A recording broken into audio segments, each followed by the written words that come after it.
आ, मेरे ख्याल से आप सब लोग एक दूसरे से, इन साथियों से वाकिफ़ तो हो ही गए होंगे।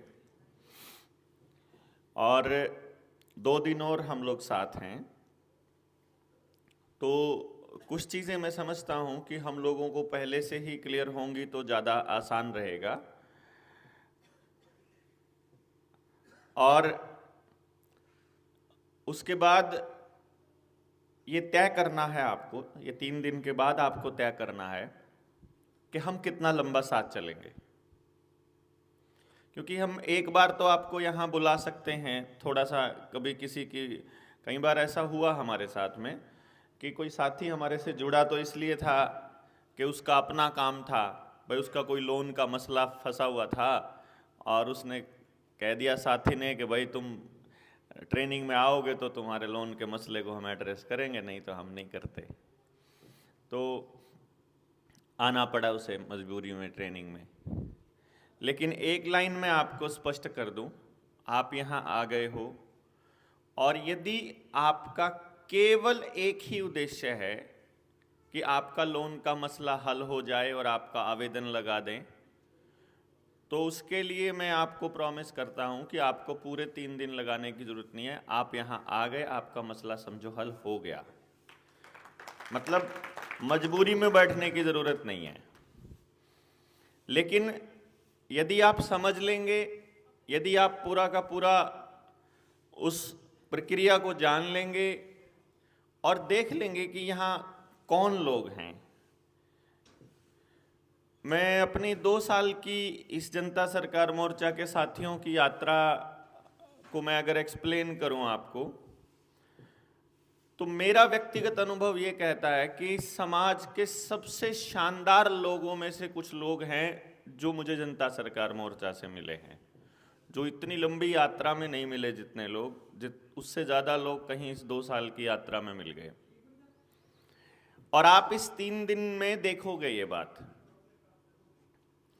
इस 3 दिन की यात्रा में आपको जो देखने को मिलेगा वो ये है कि आज हमारी 21वीं 22वीं ट्रेनिंग है, 22वीं 23वीं ट्रेनिंग है ये हमारी। 23 ट्रेनिंग्स की सबसे बड़ी हमारी अचीवमेंट ये है कि हमारी ट्रेनिंग में किसी ने आज तक अपने किसी सामान पर ताला नहीं लगाया और किसी की कोई चोरी नहीं हुई। सबसे बड़ी बात, हमारे यहाँ शादियों में अपने रिश्तेदारों को बुलाते हैं ना, तब भी चेक करते रहते हैं, भाई कदे आज किसी का चार्जर खो गया, किसी के पैसे गुम हो गए, किसी की टूम ठेकरी गुम होगी। यहाँ ये चीज़ें गुम नहीं होती कभी भी।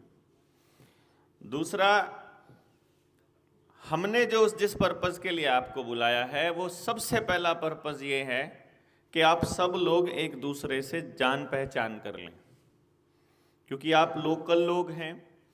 कल को एक दूसरे के ऊपर, एक दूसरे का साथ देना है तो आप लोग दोगे। आपकी लड़ाई लड़ने के लिए यहाँ से कोई 100 किलोमीटर से लड़ने नहीं आएगा। दूसरी बात, हम आपको शिक्षित करेंगे, हम आपको बताएंगे कि लड़ाई क्या है, लड़ाई लड़नी क्यों है और लड़ाई लड़नी कैसे है। फिर आपको तय करना है कि वो लड़ाई आप अकेले अकेले लड़ना चाहते हो या उसके लिए आपको संगठित होना पड़ेगा। ये अगला काम आपका है कि आप संगठित होकर के लड़ोगे या अकेले अकेले लड़ लोगे। क्योंकि मुझसे आज किसी ने एक सवाल पूछा था, और ये अक्सर पूछते हैं मुझसे ये सवाल, तीसरे दिन का सवाल है ये, लोन वाले मसले पे जब हम बात करेंगे उस दिन का। वो सवाल में मुझसे ये पूछा कि अभी तक आपने कितने लोगों के जो लोन हैं वो चुकता कर दिए इस तरीके से, जिस तरीके से आप बात करते हो, या इसकी कितने % चांस हैं। तो मैं आपको एक बात बता देता हूं, 0% चांस हैं कि हमें बैंक जीतने देंगे, मतलब हमको नहीं जीतने देंगे। अगर कोई ये कहे कि जनता सरकार मोर्चा कितने लोगों को एनओसी दिलवा देगा, तो मैं आपको बता दूं हम नहीं दिलवा सकते किसी एक को भी, ठीक है ना। और ना ही बैंक आपको हमारे कहने से या हमारी लड़ाई के थ्रू एनओसी देगा, ये पहले से बता रहा हूं मैं। समझ गए क्यों? क्योंकि मसला जब आपको समझ में आएगा तो आपको पता चलेगा, अगर एक भी आदमी को एनओसी दे दी ना तो पूरी दुनिया के अंदर तहलका मच जाएगा। तो बैंक या सिस्टम या अदालतें या सरकारें किसी भी कीमत पर नहीं चाहेंगी कि हमारे जरिए आपकी समस्या का समाधान हो। और अभी तक जितने भी केसेस में ऐसा कुछ होने लगा कि समाधान की पोजीशन तक जाने लगे और हम जीतने वाली पोजीशन पर आने लगे कि हमारे दस्तावेजों का जवाब बैंकों को नहीं मिला, तो एक ही चीज हुई, बैंक को बुलाया कोर्ट ने और कहा कि बाहर से बाहर मसला हल करो, चाहे जैसे मर्जी करो। और किसी भी कीमत पर बैंक ने सेटलमेंट कर ली। हमको नहीं जीतने देंगे वो, आपको नहीं जीतने देंगे वो, सीधी सी बात है। तो अब इस यात्रा को देखना आपने है कि आप कैसे इसको आगे बढ़ाओगे। पहले मैं आपको जनता सरकार मोर्चा के उद्देश्यों को लेकर के थोड़ी सी कुछ बातें अगर रह गई होंगी, अगर रिपीट होती हैं तो आप उसको सुन लीजिएगा, अदरवाइज आप समझिएगा कि हम यहाँ क्यों खड़े हैं यहाँ पर। ना ही तो हमारा मसला लोन माफ़ी का या लोन अदायगी का है, हमारा ये कोई मकसद नहीं है जी। हम इसका इस्तेमाल कर रहे हैं केवल आप लोगों तक पहुंचने के लिए बस। भाई हमें कोई नया आदमी चाहिए, हमारी बात कोई क्यों सुनेगा? अगर कोई तरीके से सुने, कोई क्यों सुनेगा हमारी बात? या तो वो हमारे विचार से सहमत हो तब सुनेगा, या उसको हमारी आवश्यकता हो वो तब सुनेगा। हमें ज़रूरत है लोगों की, क्योंकि लोगों को ये मालूम ही नहीं है कि उनके साथ जो हो रहा है वो सब का सब योजनाबद्ध हो रहा है। मतलब आपके साथ जितना भी बुरा हाल है ना, आपका जितना भी बुरी हालात है, जो क्या क्या बुरे हालात हैं आपके परिवार टूटते जा रहे हैं। मतलब जॉइंट फैमिली से सिंगल फैमिली, न्यूक्लियर फैमिली से फिर मतलब अब ऐसा हालत हो गया कि जो अगली जनरेशन है वो तो कहती मैं ब्याह ही नहीं करता। सिंगल बिल्कुल एक आदमी तक आ गए ना।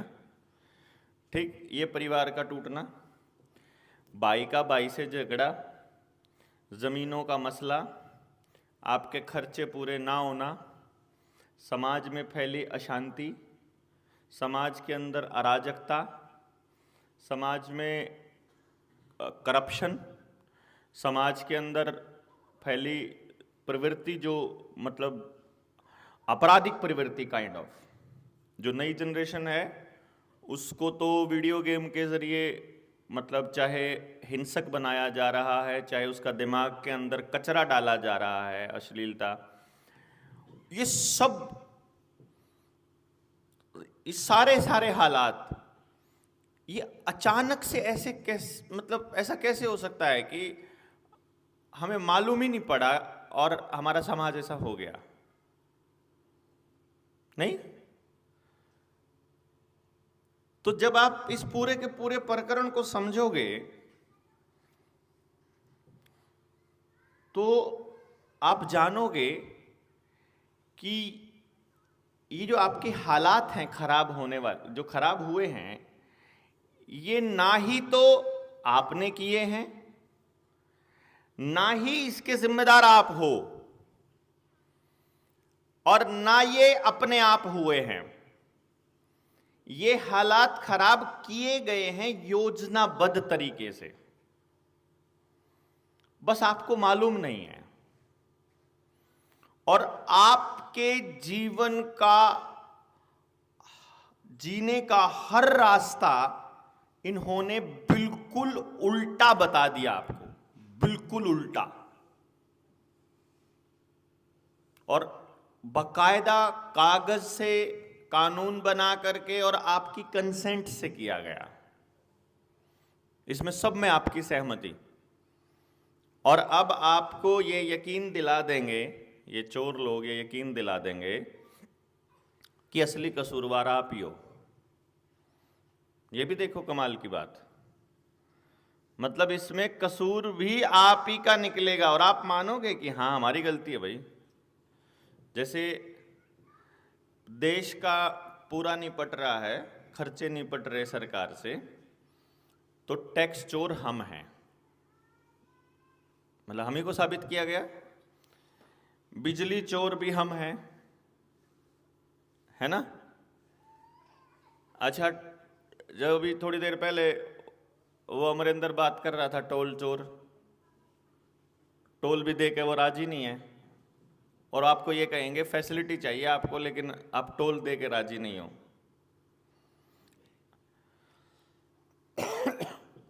हमारे छोटे से बच्चे को जो स्कूल में पढ़ता है, उसको ये यकीन दिला दिया गया कि तू कामचोर है। आप देखो ना, आप सबके बच्चे होंगे घर में, आप में से मैं पूरी गारंटी से कहता हूं कि जिसने अपना बच्चा स्कूल के सिस्टम में डाल रखा है और वो चाहता है कि मेरा बच्चा कामयाब हो जाए और फर्स्ट आए या फिर कंपटीशन लड़े, उस पेरेंट में से अगर मैं पूछूं कितने प्रतिशत लोग अपने बच्चे की मेहनत से सेटिस्फाइड हैं, तो आपको पता चलेगा 0% पेरेंट सेटिस्फाइड है।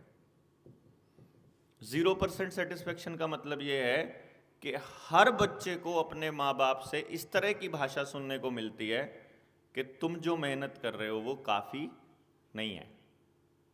यानी बच्चे को ऐसा लगता है कि मैं कामचोर हूँ, जितना मेरे को मिल रहा है उसके हिसाब से मैं मेहनत नहीं कर पा रहा।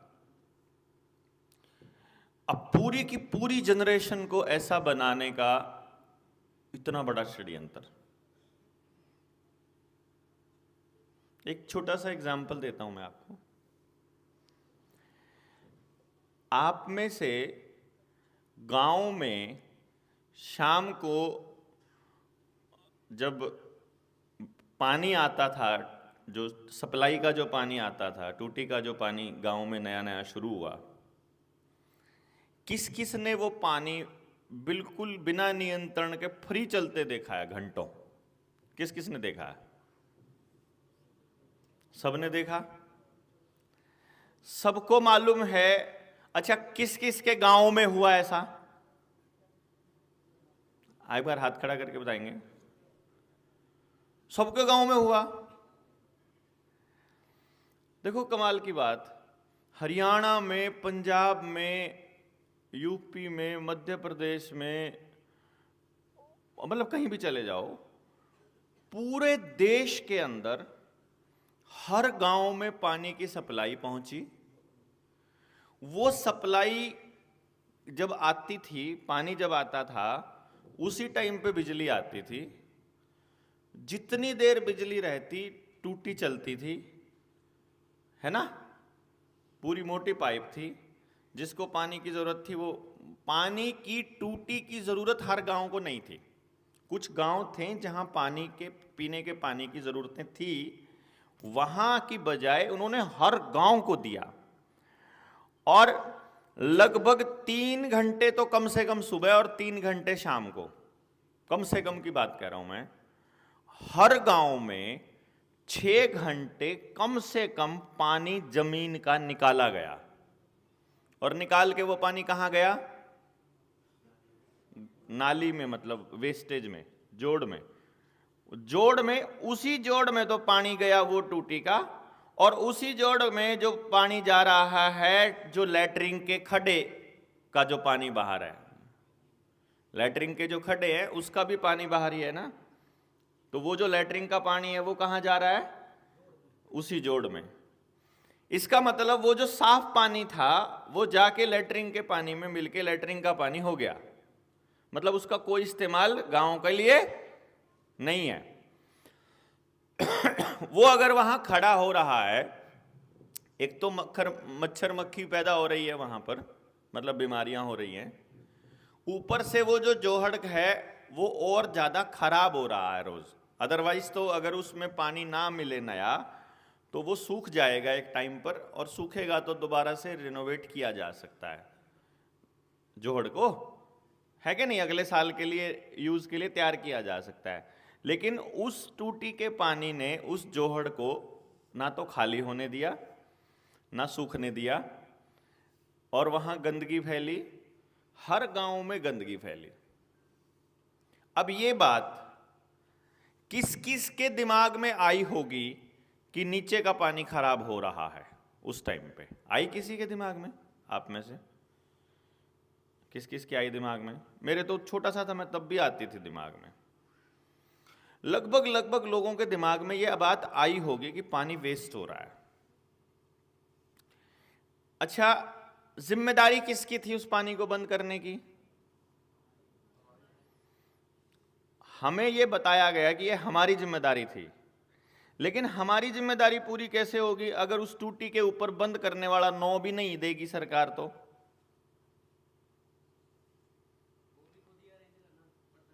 अरेंज खुद करना पड़ता था, लेकिन किसी भी सरकार के अधिकारी ने उसको बंद करने का नॉब नहीं दिया।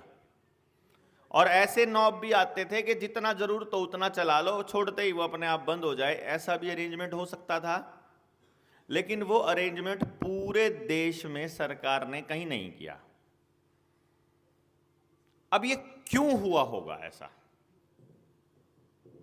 सोचो, क्यों हुआ होगा ऐसा?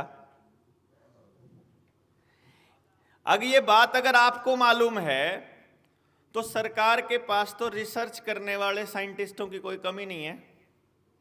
वो तो आज जो हो रहा है, मौसम में कितनी नमी है, मौसम में कितनी वो आर्द्रता है, कितनी स्पीड से हवा चल रही है, और टेम्परेचर कितना है, उसका हिसाब लगा के वो आपको अगले 10 दिन बाद बारिश होने की संभावना है कि नहीं वो पहले बता देते हैं आपको, है ना। इसका मतलब उनको ये मालूम है कि जमीन में जो अंडरग्राउंड पानी है इस टाइम पे किस लेवल पर है, अगर रोज कितने घंटे चलाया जाए तो कितने दिन में नीचे का पानी खत्म हो जाएगा, ये भी उनको मालूम है। ठीक है, और वो पानी जब खत्म हो जाएगा तब आपका क्या हाल होगा उनको ये भी मालूम है। पता है आपको, ये मालूम है उनका। साइंस लैब में किस किस ने काम किया है?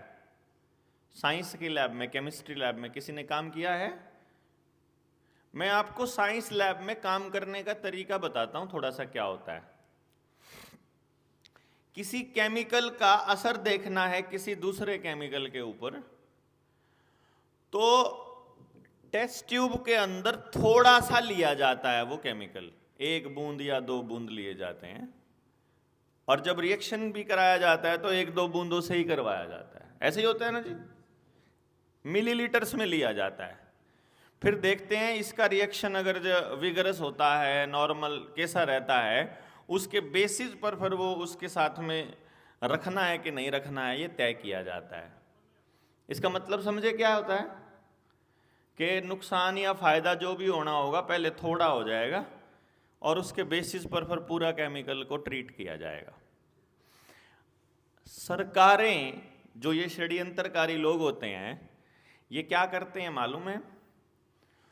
दुनिया के हर देश के अंदर, हर आबादी के ऊपर ये रिएक्शन करके देखते हैं। मतलब साउथ अफ्रीका में भी सेम प्रोजेक्ट चालू होगा, फिर जापान में भी सेम प्रोजेक्ट चालू होगा, अमेरिका में भी होगा, इजराइल में भी होगा। इंडिया में आ जाओगे तो जो पहाड़ी इलाका है वहां भी होगा, फिर इधर मैदानी इलाके में भी होगा, साउथ में भी होगा, केरल में भी होगा, और उत्तर प्रदेश और बिहार में भी होगा। ये मैं क्यों बोला कि केरल में उन्होंने क्या किया, केरला के अंदर ईसाईयत को प्रचारित किया खूब, और केरल के अंदर उन्होंने साक्षरता दर को 100% कर दिया। समझना जरा, वहां पढ़े लिखे लोग कितने हैं? 100%। भाई वहां साक्षरता दर 100% है। आपको बता दूं, सबसे ज्यादा सक्सेसफुल लॉकडाउन रहा केरल में। समझ गए बात आप? सबसे कम सक्सेसफुल कहां रहा? जहां सबसे कम लोग पढ़े लिखे थे। सबसे ज्यादा वैक्सीनेशन हुआ केरला में, परसेंटेज तीसरी डोज तक का, जहां ज्यादा पढ़े लिखे लोग थे। समझे आप बात को? सबसे ज्यादा लैंड को एक्वायर करना आसान हुआ जहां पढ़े लिखे लोग थे। सबसे ज्यादा गुलाम प्रवृत्ति के लोग, सबसे ज्यादा चालान जहां काटे गए और चुपचाप लोगों ने भरे, जहां सबसे ज्यादा पढ़े लिखे लोग थे। समझ गए? कोर्ट में सबसे ज्यादा मुकदमे कहां चले? जहां सबसे ज्यादा पढ़े लिखे लोग थे। तलाक की अर्जियां सबसे ज्यादा कहां आई? जहां सबसे ज्यादा पढ़े लिखे लोग थे। ठीक है? फेमिनिज्म के नाम पर परिवारों को तोड़ा कहां गया सबसे ज्यादा? जहां सबसे ज्यादा पढ़े लिखे लोग थे। ठीक है? फिर जब हम इस तर्क को देंगे तो कम्युनिस्ट लोग क्या तर्क देंगे, मैं आपको उसका वो बताता हूं कि वो ये कहेंगे कि महिलाओं को अपने अधिकारों के बारे में ज्यादा पता हुआ क्योंकि वो पढ़ी लिखी हो गई, तो उन्होंने अपनी आवाज बुलंद की, तो ज्यादा केस दर्ज हुए। अदरवाइज तो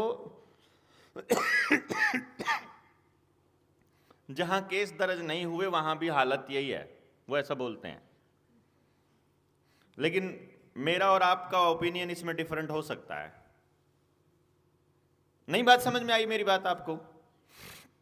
अब उन्होंने ये देख लिया कि जिस देश के अंदर, ये तब से, ये आज की बात नहीं कर रहा हूं मैं, 1947 में जब वो इस दुनिया के अंदर अलग अलग देशों को छोड़कर गए, तो उन्होंने ज्यादातर देशों को डेमोक्रेसी नाम की एक लॉलीपॉप पकड़ा दी। जैसे छोटे बच्चे को पकड़ाते हैं, वो अपना चूसता रहता है उसको। डेमोक्रेसी में आज तक आपसे कभी कुछ भी पूछकर निर्णय हुआ हो तो बता दो। आपके गांव के बारे में कोई निर्णय होना है, गांव के कितने लोगों ने पार्टिसिपेट किया? क्यों जी? 0। शहर के कितने % लोगों ने पार्टिसिपेट किया? 0।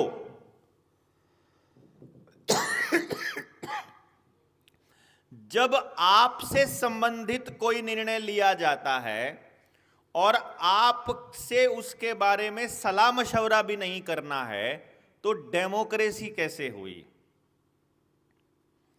जब आपकी किसी बात की कोई वैल्यू ही नहीं है, आपने आज डीसी को, तहसीलदार को एक चिट्ठी लिख दी है, उस चिट्ठी का तहसीलदार के पास मतलब उसका कुछ असर होगा ऐसा कुछ गारंटी नहीं है। हाँ, ये पक्का अंदाजा है कि कुछ नहीं होगा अगर आपकी कोई अप्रोच नहीं है, अगर आपका कोई कांटेक्ट नहीं है। तो अगर आप रिश्वत नहीं दे सकते हो, अगर आप कोई फ़ोन कॉल नहीं करवा सकते हो, अगर आप किसी जनप्रतिनिधि के जानकार नहीं हो, तो आपका कोई काम नहीं होना। क्यों जी?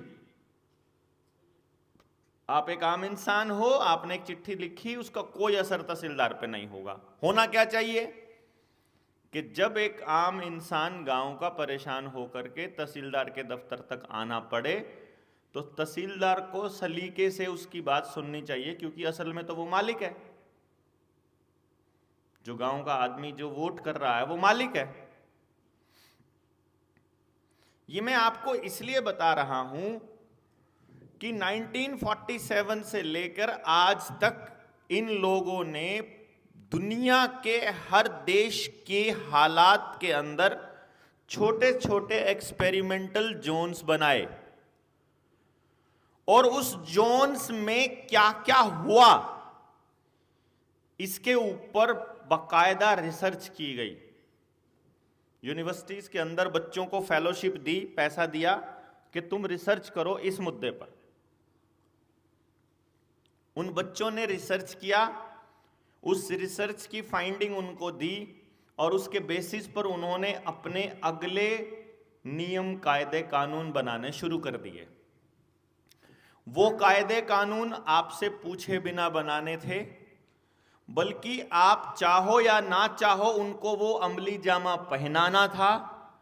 तो उन्होंने डेमोक्रेसी को और ज्यादा बदनाम करना शुरू किया। आप देखोगे हमारे समाज का एक पैटर्न है जीने का, जो हमारी सभ्यता संस्कृति के अंदर, अगर कोई व्यक्ति समाज से हटकर समाज की मान्यताओं के खिलाफ काम करेगा तो हमारे समाज में एक सजा होती थी पंचायत में कि उसका हुक्का पानी बंद कर दो। उस बंदे को समाज से काट दिया जाता था। अकेले आदमी का सरवाइव करना बड़ा मुश्किल है, क्योंकि हम सोशल प्राणी हैं। तो आदमी समाज में समाहित रहने के लिए गलत काम से बचता रहता था, वो दूरी बनाए रखता था, गलत काम से दूरी बनाए रखता था। इस साइकोलॉजी का इस्तेमाल उन्होंने कैसे किया कि उन्होंने पूरी की पूरी पॉलिटिकल एस्टेब्लिशमेंट को, पूरी राजनीतिक एस्टेब्लिशमेंट को बदनाम करना शुरू किया कि जो भी व्यक्ति राजनीति में होगा वो चोर होगा, वो गुंडा होगा, उसमें कोई शर्म लिहाज नहीं होगी, वो दंगे भी करवाएगा, वो समाज को तोड़ने का काम भी करवाएगा, और सारे एक जैसे होंगे। उसका सबसे बड़ा इंपैक्ट आप लोगों के ऊपर क्या पड़ा कि आपने राजनीति से दूरी बना ली। नहीं समझे बात आप मेरी?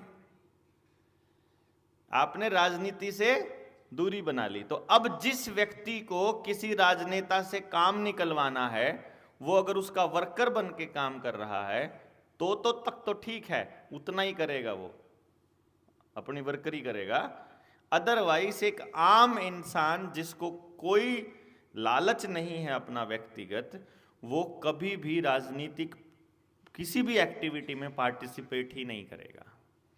उल्टा अगर कोई सामाजिक व्यक्ति राजनीति की बात करने लगे तो उसको भी सबसे पहले चोर मानना शुरू कर देना। क्यों जी? अब ये जो साइकोलॉजिकल ऑपरेशन आपके साथ खेला गया, आपको पता चला? क्योंकि मैं ये आपको क्यों कह रहा हूं कि ये आपके साथ खेला गया खेल था, और इसी तरह से आपके साथ खेले गए तमाम खेल थे जिनका आपको पता ही नहीं चला कि आपने अपनी कंसेंट उनको कब दी। पहले अखबार में एक खबर आएगी, उसके ऊपर एक डिबेट चलेगी, उस डिबेट से आपका मानस तैयार होगा, आपका मानसिक लेवल पे वो ले आएंगे वहां पर जो वो करना चाहते हैं, फिर वो उसके लिए नियम बना देंगे और आपको उसकी कंसेंट देनी पड़ेगी। समझे? जैसे अगला एग्जाम्पल, आमतौर पे हमारी पुरानी मान्यताओं में ये माना जाता रहा है, और ये पूरा साइंटिफिक एविडेंस के साथ मैं बोल रहा हूं, आयुर्वेद के अपने अनुभव के हिसाब से कह लो, या जिन लोगों ने इसके ऊपर काम किया है उनके अनुभव के आधार पर, कि 16 साल की उम्र में कोई भी लड़की पूरी तरह से स्वस्थ होती है, मां बनने के लिए तैयार होती है 16 के बाद। ये बात उन लोगों को पता थी। हमारे समाज के अंदर एक्स्ट्रा मैरिटल अफेयर नाम की चीज को एक्सेप्टेंस नहीं है पहले, आज भी नहीं है। अगर सामाजिक तौर पर देखा जाए, कानूनी तरीके से लीगल है वो, लेकिन अभी भी समाज में एक्सेप्टेड नहीं है।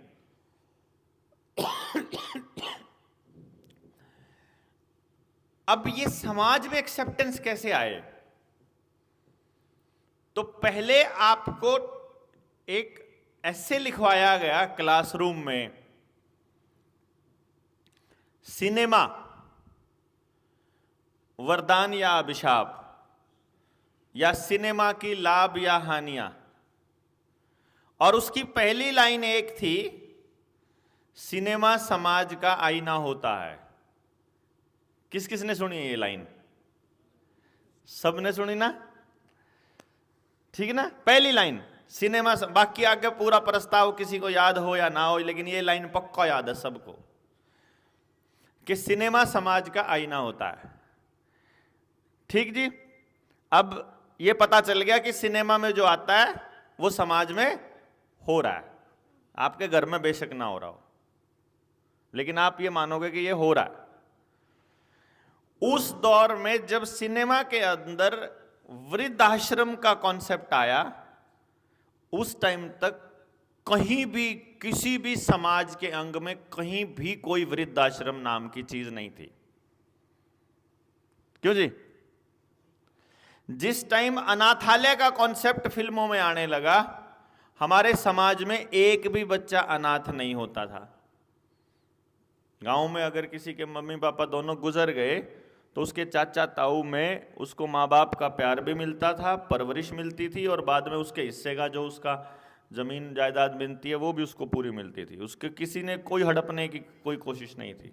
क्यों जी? यही काम था कि हमारे समाज में विधवा नाम की भी कोई चीज नहीं थी। मैंने भी देखा वो समाज तो जहां विधवा नहीं होती थी जी घर में। क्यों जी? है ना?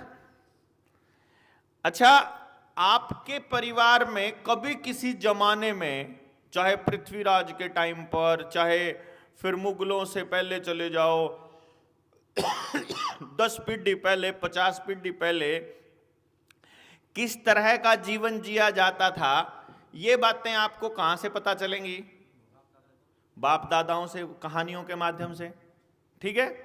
आप में से किसी ने भी अपने पूरे परिवार में कहीं भी एक सिंगल जिक्र सुना है सती प्रथा का? क्यों भाई? सती प्रथा का कोई जिक्र सुना आप में से किसी ने अपने परिवारों में कि मारे परिवार में 10 पीढ़ी पहले हमारे दादा ने, मतलब हमारी बुआ जो है वह विधवा हो गई थी, वह सती करनी पड़ी थी, या कोई और औरत करी हो? नहीं ना? पूरे समाज में एक भी एग्जाम्पल नहीं है। और लेकिन हरामखोरों ने यूपीएससी जैसी जगह पर, दूसरी जगह पर क्वेश्चन डाल डाल के सती प्रथा का अंत किसने किया, सारा को याद है प्रश्न। है कि नहीं? सारे, मतलब यो प्रश्न भी याद है और उत्तर भी याद है सबको। मतलब ऐसा लगता है जैसे हमारा समाज तो बहुत गंदा था और इस समाज सुधारक आदमी ने हमारे समाज में से सती प्रथा का अंत किया था। पूरा प्योर फ्रॉड। ठीक। अब सिनेमा के अंदर मैंने बोला अनाथाश्रम शब्द फ्रॉड, वृद्धाश्रम विधवा। विधवा विवाह तो हमारे कल्चर का बहुत बड़ा हिस्सा रहा है। क्यों जी? एक्स्ट्रा मैरिटल अफेयर नाम की कोई चीज एक्सेप्टेड हमारे यहां थी नहीं। रेप कल्चर नाम की कोई चीज हमारे यहां थी नहीं। क्यों जी? एक्सेप्टेड नहीं थी। देखो, अपराधी किस्म के लोग हर जात, हर धर्म, हर समाज में मिल जाएंगे, लेकिन उस अपराध को एक्सेप्टेड नजर से देखना बड़ा गलत हो रहता है। एक्सेप्टेड नहीं था, वो मंजूर नहीं था समाज को। अगर कोई एक्स्ट्रा मैरिटल अफेयर है भी तो वो इजाजत नहीं थी उसको। पूरे गांव की लड़कियों को अपनी लड़की मानने का कल्चर आज भी है हमारे समाज में। तो दूसरे गांव में चले जाओगे, उन्हें पता लग जाएगा कि भाई दूसरे पाने की, दूसरी जात की कोई लड़की भी अगर है तो उसको भी अपनी बेटी की तरह उसकी मान करके आते हैं अपन लोग, है ना जी।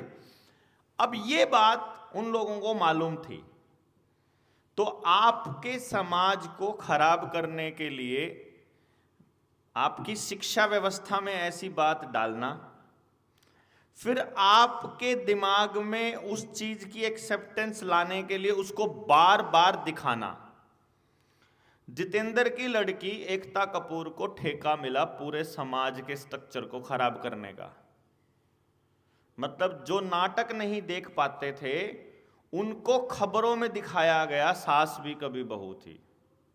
उसमें यह दिखाया गया कि जो ननद नाम की जो मतलब प्राणी है और जो सास है वो तो षड्यंत्र करने के लिए ही होती हैं घरों के अंदर। जेठानी भी आपस में, जेठानी देवरानी भी। क्यों? उससे हमारी लड़कियों ने 2-3 लाइनें बोलनी शुरू करी। एक तो मैं ज्वाइंट फैमिली में शादी नहीं करूंगी, मैं सिंगल फैमिली में शादी करूंगी और शहर में शादी करूंगी। 3-4 भाई होंगे तो उस घर में नहीं करूंगा। कहीं ना ये बातें, सास भी ना हो तो बढ़िया बात है। और फिर गाने चलते हैं बकायदा कि सास होवे ते चंगी होवे, नहीं ते फोटो टंगी होवे, एवं करके।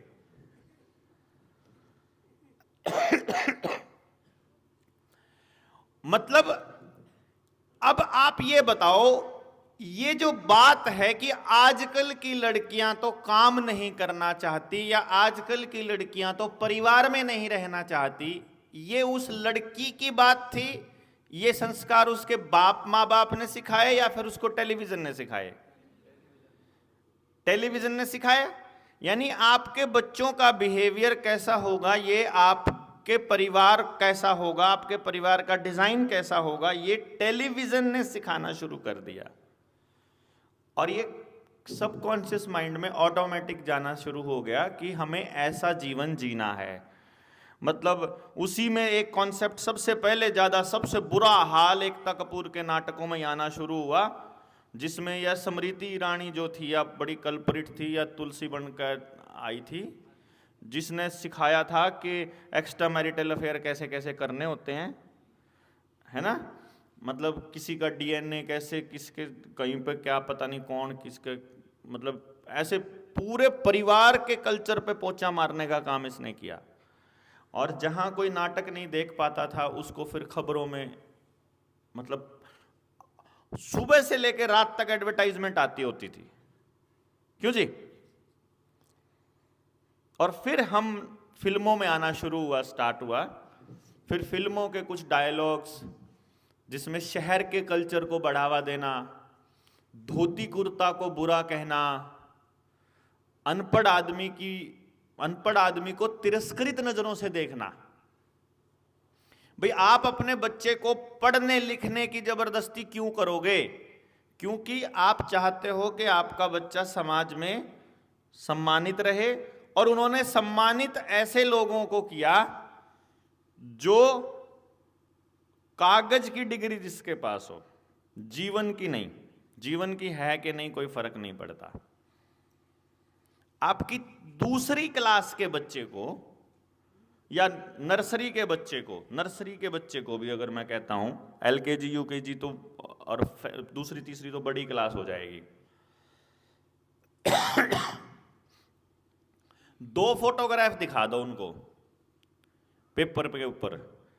एक फोटोग्राफ में उसका पिताजी हो जो उसका पुश्तैनी काम करता है, वो करने वाला, कुछ भी करने वाला, किसान है, टेलर है, दुकानदार है, बिजनेस दूसरा करता है। और दूसरी फोटोग्राफ में कोई तड़ी पार कोट पैंट पहन के खड़ा हो। तड़ी पार तो समझते हैं ना? अब दोनों में से अगर उस बच्चे से पूछा जाएगा जेंटलमैन कौन होगा, तो बच्चा किसकी तरफ इशारा करेगा?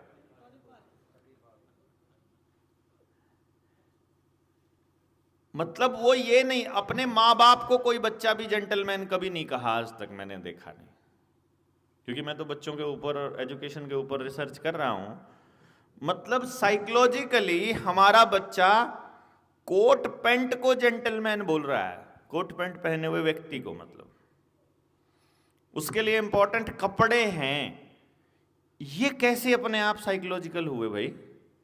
मतलब ये अपने आप बिहेवियर में कैसे चेंज हुआ ये? मैं ये इसलिए बता रहा हूं आप लोगों को क्योंकि आपके बैठने का तरीका, खाने का तरीका, हगने का तरीका, पेशाब करने का तरीका, समझे, खेत में काम करने का, जीवन जीने का, अपने रिश्तों को निभाने का, अपने बच्चों की परवरिश करने का, अपने समाज में रहने का, लेन देन का, ये सारा का सारा व्यवहार इन लोगों ने इसी तरीके से मैनिपुलेट किया है। इसीलिए वो लोग जिनके पुरखे ये कहा करते थे कि जितनी चादर हो उतने ही पैर पसारे जाएं, अपनी हैसियत से ज्यादा कोई चीज खरीदी ना जाए, दिखाने के लिए कोई चीज ना खरीदी जाए, जो चीज आप नगद नहीं खरीद सकते वो चीज नहीं खरीदनी चाहिए। ये कल्चर था ना हमारा, ये हमारे बाप दादाओं की कथनियां हैं जो मैं आपको बता रहा हूं। उनके बच्चे आज 100% कर्जदार बैठे हुए हैं, और आपकी खिलाफत करने वाले लोग, जनता सरकार मोर्चा की बातों के और उसके मिशन की खिलाफत करने वाले लोग मुंह फट करके 2 रुपए एक कमेंट का मिलता है उनको बीजेपी कार्यालय से, एक ट्वीट का और एक कमेंट का। उस 2 रुपए में वो क्या लिखते हैं नीचे कि कर्जा लेना ही नहीं चाहिए था, फिर तो कर्जा लेना ही नहीं चाहिए था।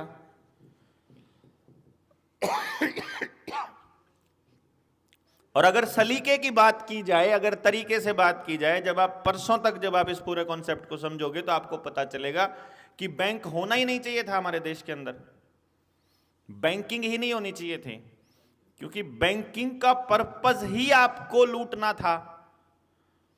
और जिस पर्पस से आपकी पढ़ाई का पर्पस आपको लूटना और आपको तोड़ना है, जो पढ़ाई आपके बच्चों को पढ़ाई जा रही है, टेलीविजन का पर्पस आपको लूटना है, पॉलिटिक्स का पर्पस आपकी जमीनों को छीनना है पॉलिटिक्स के माध्यम से, आपके तहसीलदार, पटवारी, डीसी, कलेक्टर, ये सब लोग आपके लिए काम करने के लिए नहीं लाए गए हैं, ये उनके लिए काम करने के लिए लाए गए हैं।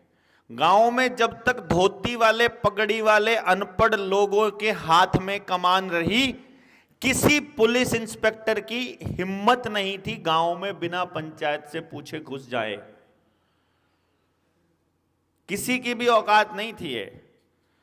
जब पगड़ी वालों से कमान हम खाली सिर वालों के पास गई, अनपढ़ आदमी से कमान जब पढ़े लिखे सरपंचों के पास गई, तो आज पढ़े लिखे सरपंचों ने सारे गांव की जमीन पंचायत से हटा करके सरकार के नाम ट्रांसफर कर दी, क्योंकि सरकार का आदेश आया हुआ था।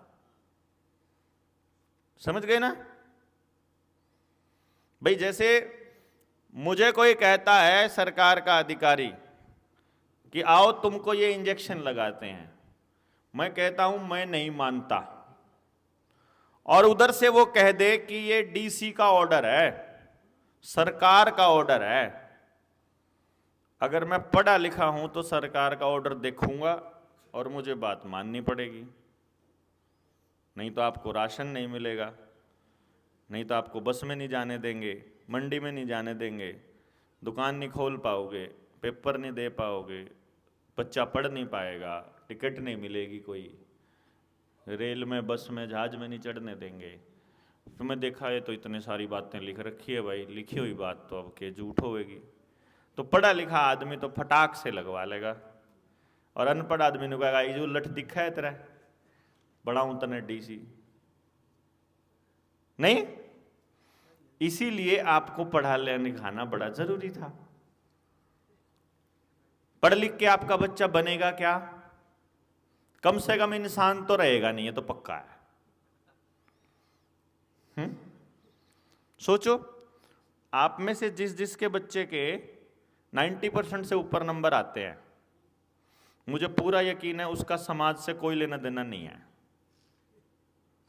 जिसके भी बच्चे के आते हैं, मतलब ये अंडरस्टूड है, ना तो उसके पास समाज में अपने उम्र के बच्चों के साथ खेलने के लिए समय है, ना वो फिजिकल एक्सरसाइज करता है, ना वो ढंग से बात करनी आती है उसको, बदतमीजी से वैसे बोलता है, ना उसे खाने की अकल है, ना उसे पहनने की अकल है, ना रिश्तेदारियां निभाने की अकल है, ना जीवन के प्रति वो सचेत है, ना अपनी हेल्थ के प्रति सचेत है, ना समाज के प्रति, ना देश के प्रति, ना देश प्रेम की कोई भावना। उसमें सिर्फ नंबर बढ़िया है बस उसके, और उन नंबरों के बेसिस पर कामयाबी की गारंटी कितनी है? 0.01% के आसपास। वो आसपास मतलब थोड़ी हो जाए, कब तक किसी बुला बिसरा किसी न किसी का तो हो ही जाएगा कामयाब। क्यों जी? यानी कि 99.9% बच्चों को केवल इसलिए पढ़ाया जा रहा है ताकि जब आपके बच्चे को आने वाले टाइम में सरकारें डिस्टोपियन सोसाइटी की तरफ धकाने को चले, जब वो कह दे कि सरकार ने आदेश पारित कर दिया है, अब आपकी जमीनों पर आपका अधिकार नहीं है, तो बच्चा मान ले क्योंकि सरकार का ऑर्डर है।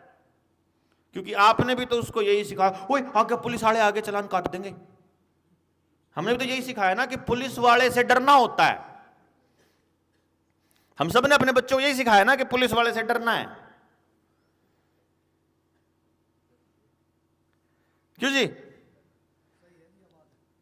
अब ये ओवर द टाइम में मैं ये इसलिए कनेक्ट कर रहा हूं, आपने जब पूरा आप जनता सरकार मोर्चा के कॉन्सेप्ट को समझोगे तो आपको पता चलेगा कि हमारा एक ही मकसद है, जो हमारी टैगलाइन है कि भारत की हुंकार है, जनता ही सरकार है। जनता सरकार है, मैं सरकार हूं। मेरे अंदर वो फीलिंग कहां से आएगी जब मुझे पता ही नहीं कि मैं सरकार हूं?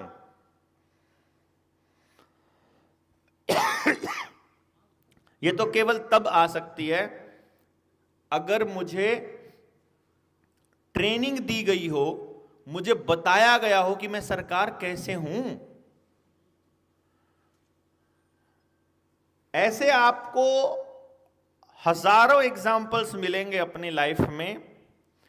जिस आदमी ने लिखित लड़ाई लड़ी, जो अपनी लड़ाई लड़ने के लिए निकला, सरकार ने 1 मिनट से पहले उसको यह कह दिया कि तेरे को माफ हो जाएगा। जैसे अभी अमरिंदर ने कहा था, भाई वापस तो तोड़ ही दिया करें टोल, ठीक है।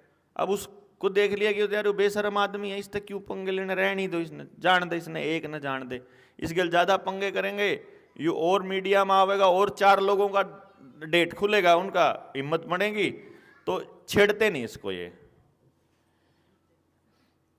आप नए मीटर लगे, अभी लोगों के पुराने मीटर उतार के नए मीटर लगा दिए। हमारे सर्कल में कुछ लोग ऐसे हैं जिन्होंने क्या किया, सिर्फ बिजली विभाग को चिट्ठी लिखी, सिर्फ इतना लिखा उस चिट्ठी के अंदर कि जी हमारा पहले वाला मीटर ठीक काम कर रहा था, जब आपने वो उतारा तो नए मीटर के पैसे मुझसे क्यों लिए गए जब मेरा मीटर ठीक था? ठीक है। और ये चार्जेस किसके हैं मुझे एक्सप्लेन किया जाए, जो नए चार्जेस हैं। और जो नया मीटर है उसका जो बिल ज्यादा आएगा तो उसकी रिस्पॉन्सिबिलिटी किसकी होगी? तो बिजली विभाग ने, एसडीओ ने चुपचाप यूं कह दिया, मास्टर जी आपका मसला है, आपके पैसे अगले बिल में एडजस्ट होके आ जाएंगे, जो पीछे एवरेज आ रही थी उससे फालतू जैसे ही आएगा आप लिख के दे देना, आपके पैसे एडजस्ट कर दिया करेंगे।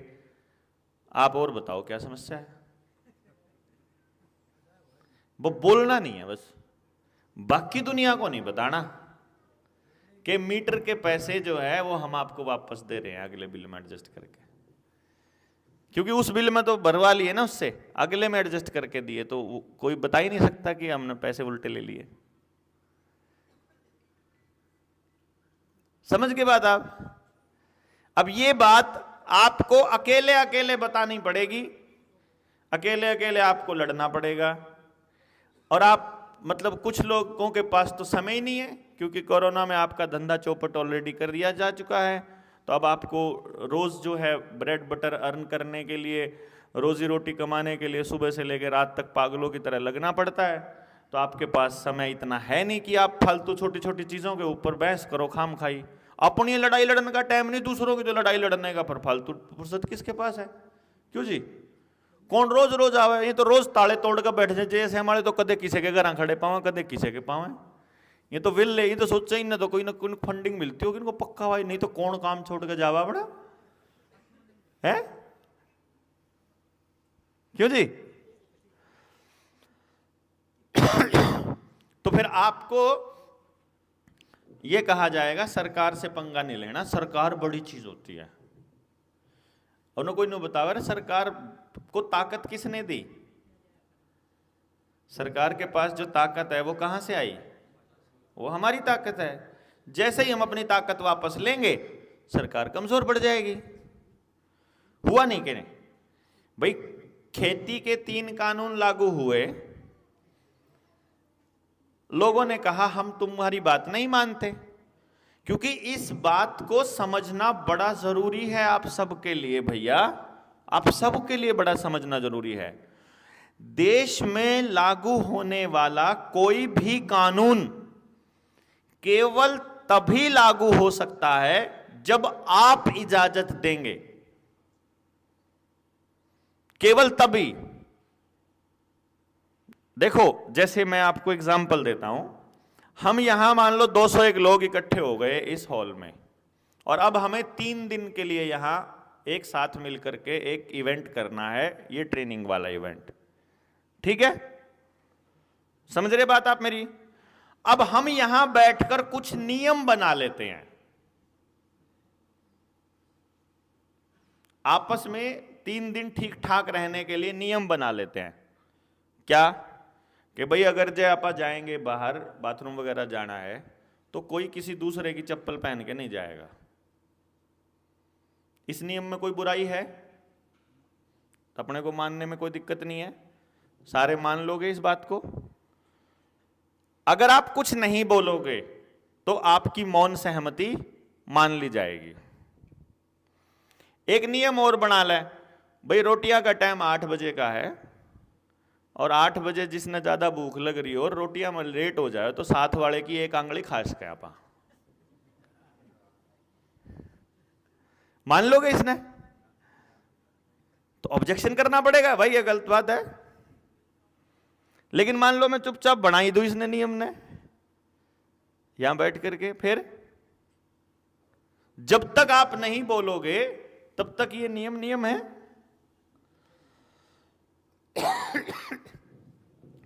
लोकतंत्र में या किसी भी तंत्र में जिसके ऊपर राज किया जा रहा है, जिसके लिए नियम बनाए जा रहे हैं, अगर वो नियम को मानने से मना करता है तो उसके ऊपर नियम लागू नहीं होता है।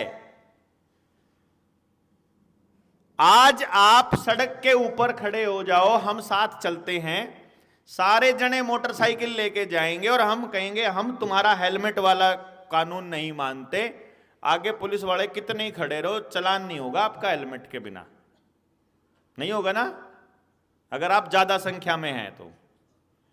लेकिन आप अकेले निकलेंगे तो बैठे मिलेंगे, छोटी गाड़ी देखेंगे, वो गाड़ी देखते हैं, बड़ी गाड़ी हो ना जिसके पास, उसको कभी नहीं रुकवाता हो ठुल्ला,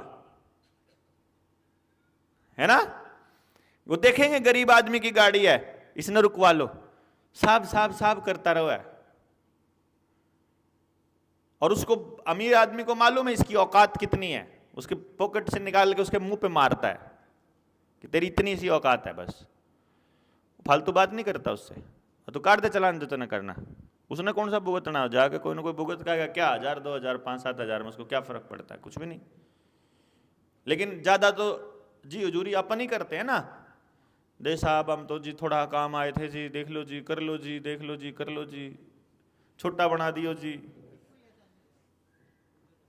और ये बात उनको मालूम है, इसलिए वो ऐसे आदमी को ही पकड़ते हैं, वो दूर से देखते हैं, बॉडी लैंग्वेज देखते हैं, इसका हैंडल थोड़ा काम पे है, यूं पकड़ा गया, ठीक है, इन्हें थोड़े ब्रेक मारे थे, जो बिल्कुल ऐसे रहेगा उसको बिल्कुल नहीं टोकते, वो कॉन्फिडेंस देख करके बात करते हैं वो।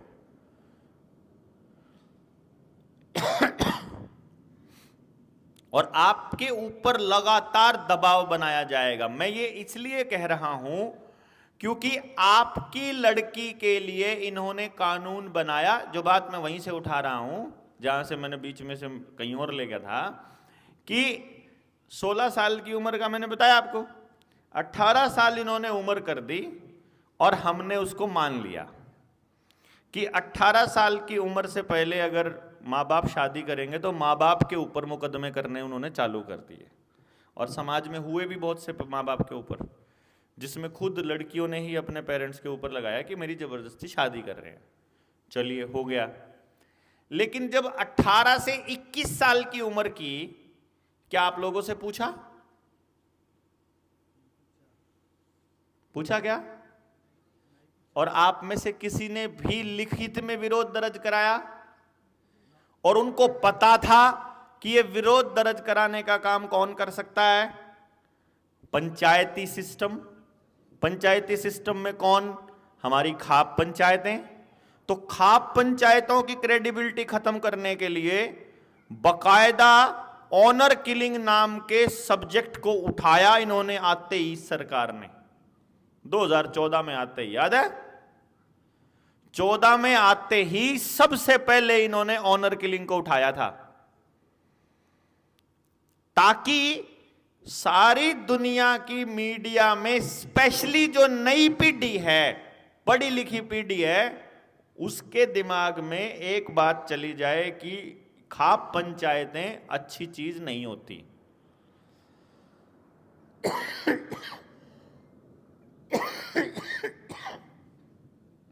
समझ रहे हैं इवेंट को? सीरीज ऑफ इवेंट को समझिएगा कि पहले खाप पंचायत, जैसे मैं आपको इसका एक साइकोलॉजिकल इंपैक्ट देता हूं।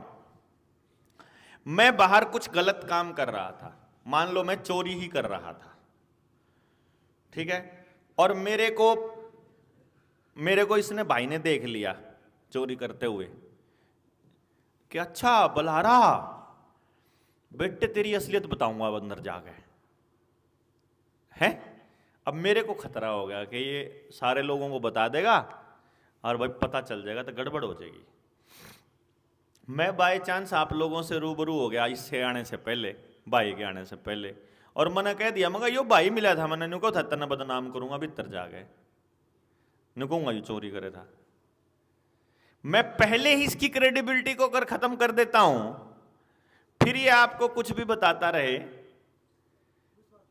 कोई वैल्यू नहीं है इसकी। यानी जो पहले क्रेडिबिलिटी को खत्म करेगा वो प्लस में रहेगा। समझ गए आप? तो इन्होंने खाप पंचायतों की क्रेडिबिलिटी को सबसे पहले खत्म किया। दूसरे नंबर पे लड़ने वाली कौम थी जाट और सिख।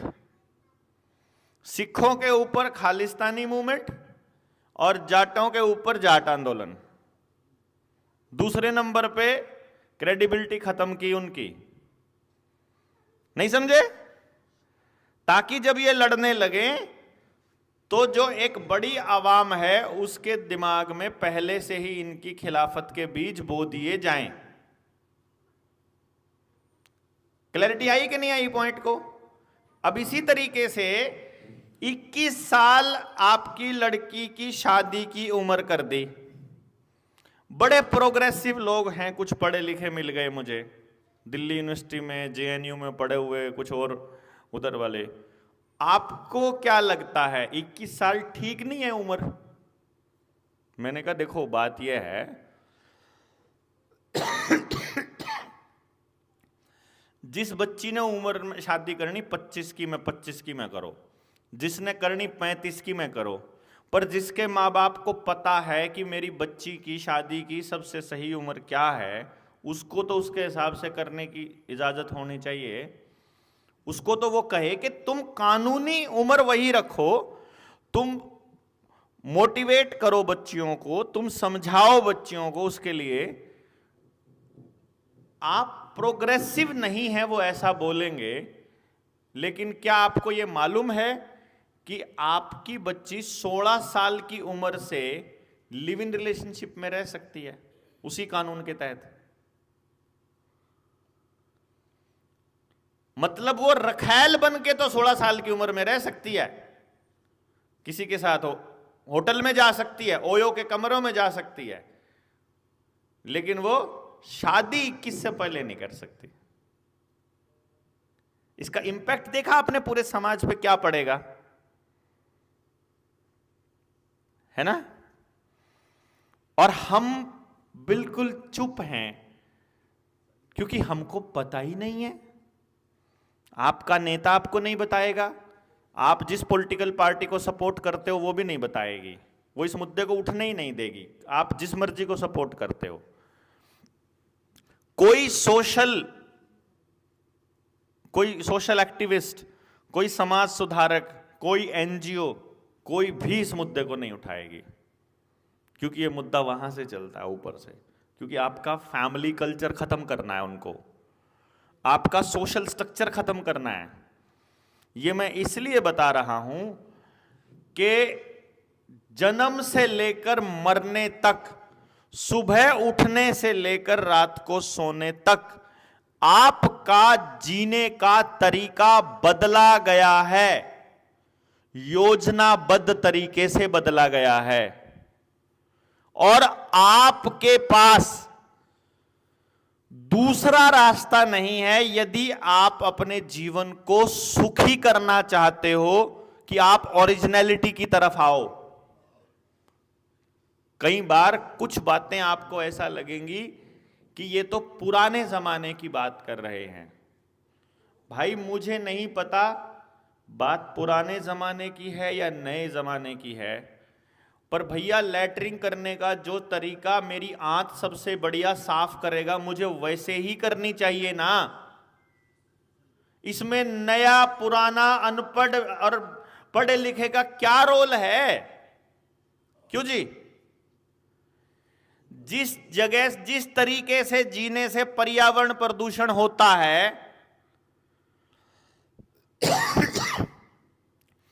वो तरीका अगर पढ़े लिखे लोगों का है और अनपढ़ लोगों के तरीके से पर्यावरण प्रदूषित नहीं होता है, तो अनपढ़ बढ़िया है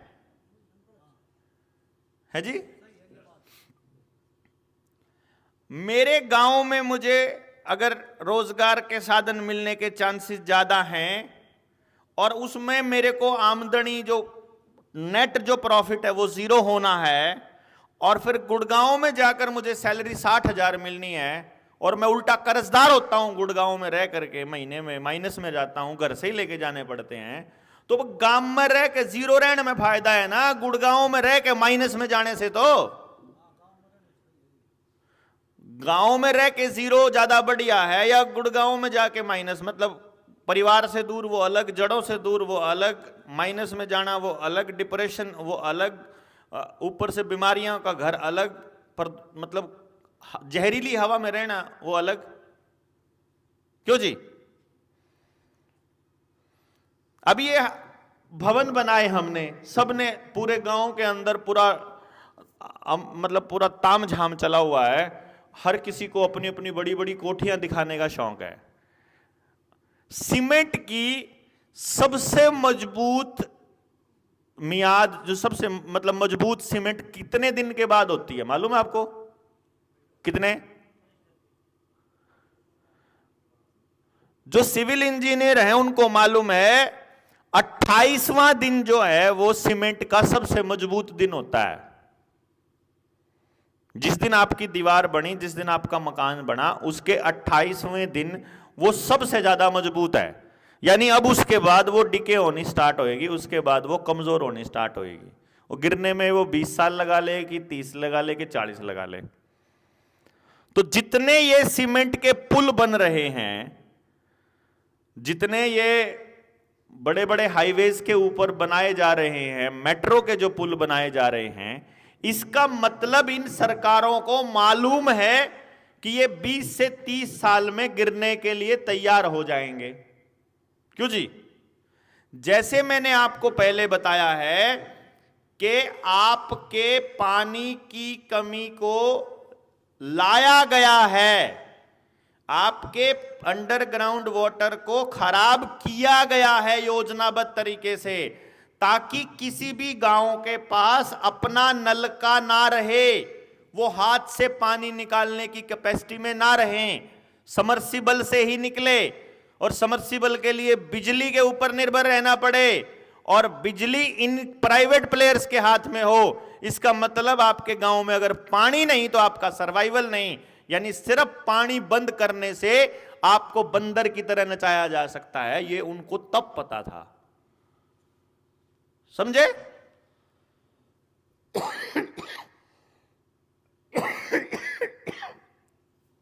यानी कि कितनी लंबी प्लानिंग रची इन्होंने कि इनका अनाज हमारे काबू में आ जाए, इनका पानी हमारे काबू में आ जाए, तो इन लोगों को रगड़ना कितना आसान है। और टेस्टिंग किया इन्होंने 2 साल पहले।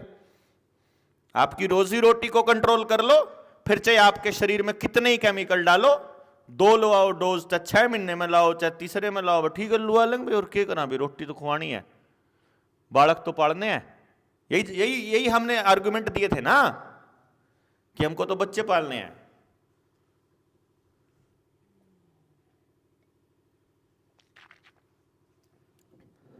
अब आप केवल इतना सोच करके चलिए कि आज से 30 साल बाद आपके बच्चों का भविष्य कैसा देख रहे हो आप। अगर आपका बच्चा जो अभी कर रहा है अगर यही करता रहता है तो उसको किस तरह का रोजगार मिलेगा, उस रोजगार में उसका सर्वाइवल कैसा रहेगा। यानी अगर वो कंप्यूटर के आगे बैठा रहे और उसकी आंखें जो हैं वो खराब हो जाएं, ऊपर से उसकी रीढ़ की हड्डी भी खराब हो जाए कुर्सी पे बैठे बैठे, खेलने के लिए उसके पास जगह ही ना हो कहीं पर भी, क्यों जी, तो आप कैसा जीवन उसके लिए इमेजिन कर रहे हो। और वो पढ़ा लिखा जीवन जो है, यानी जितने भी पढ़े लिखे लोगों ने पढ़ लिख करके बहुत सारी नौकरियां करी हैं, वो अब किस पोजीशन पर हैं। एक बार देख तो लो समाज की तरफ भाई। टेक्नोलॉजी आ गई थी, टेक्नोलॉजी ने एक वो बड़ा हथियार दिया हमारे हाथ में, ये मोबाइल दिया फॉर एग्जाम्पल। ये मोबाइल आपके कितने ऐसे काम करता है जिसके बिना आप कर ही नहीं पाओगे, कुछ नहीं कर पाओगे, जी नहीं पाओगे। ऐसे कितने काम करता है ये,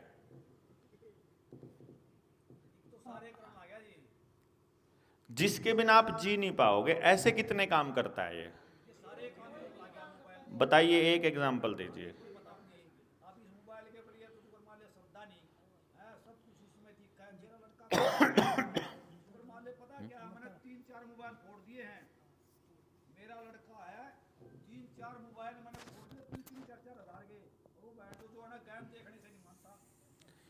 मैं ये कह रहा हूं साहब कि क्या वो गेम के बिना जिंदा नहीं रह पाएगा। सवाल को समझिए, मतलब सवाल ये है कि आपका ऐसा कौन सा काम करता है ये मोबाइल जिसके बिना आप जिंदा नहीं रह सकते। ऐसा कोई काम नहीं करता। ऐसा कोई काम करता है जिसका अल्टरनेट आपको करना नहीं आता। भाई जैसे मान लो एक रास्ता है कि आप यहां तक पहुंचने के लिए मोबाइल में लोकेशन लगाओ, एक तो ये रास्ता है। जैसे हमने आज कहा कि मोबाइल में लोकेशन मंगवा ले, मखाना लोकेशन नहीं मंगवाते, पूछ के जाएंगे, क्योंकि पूछेंगे तो हम रुकेंगे तो 2 लोगों से बात करेंगे तो उनके लहजा पता चलेगा लोगों का, 4 लोगों का। तो हमने ये प्लान किया कि हम पूछ के जाएंगे, तो लोकेशन का काम भी कर सकता है, पैसे के ट्रांजैक्शन का काम भी आप कर सकते हैं बिना मोबाइल के, बातचीत करने का काम भी आप कर सकते हैं। भाई मोबाइल ने ये कहा कि मोबाइल आपको दुनिया से टच में रखता है, और मुझे ऐसा लगता है कि जब से मोबाइल आया है तब से हम एक दूसरे से टूट गए हैं।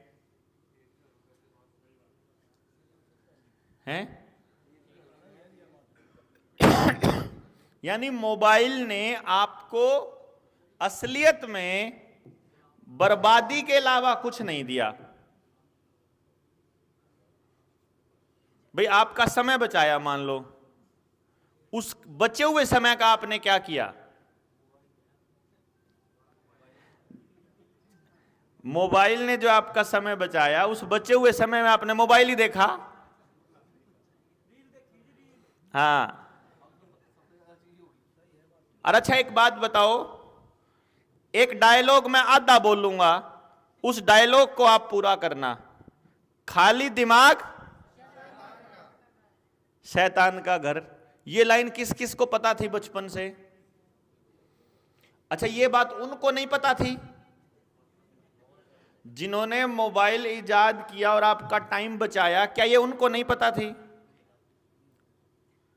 भाई साहब ये बात हमारे पुरखों को भी पता थी, इसीलिए उन्होंने सुबह से लेके रात तक का आपका काम करने का तरीका इस तरीके से डिजाइन किया हुआ था कि आपके पास पूरे दिन में खाली समय बचे ही नहीं, और जो खाली समय बचे उसमें आप फिजिकल ही कुछ ना कुछ कर रहे हों, क्योंकि उनको पता था खाली दिमाग शैतान का घर। ये कहने की स्टेटमेंट नहीं है दोस्तों, ये बात आपको लेवल 3 की ट्रेनिंग में जाके पता चलेगी। इस पूरे षड्यंत्र को अमली जामा पहनाने वाले लोग असल में शैतान के ही पुजारी हैं।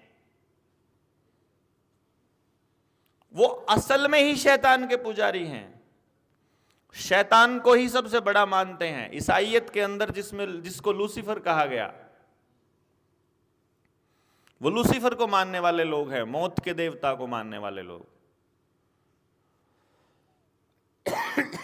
और वो ये बात उनको मालूम है, आदमी के दिमाग को खाली कर दो, उसको सोचने समझने लायक मत छोड़ो, वो खाली बैठा ये सोचता रहे कि मैं क्या करूं, और उसे आसान काम करने की आदत पड़ जाए, आसानी से पैसा कमाना, आसानी से रिश्ता कमाना, आसानी से काम हो जाना, उसके बाद उसको आप सीधे रास्ते पर कभी लगा नहीं पाओगे। जैसे आपको रील भी 30 सेकंड की ही मिलेगी, 1 मिनट तक की मिलेगी, क्योंकि जितना कम समय आप एक चीज के ऊपर लगाओगे उतना ही आपका दिमाग खाली रहेगा। किसी चीज पर समय लगाओगे तो दिमाग के अंदर कोई नई चीज आएगी ना।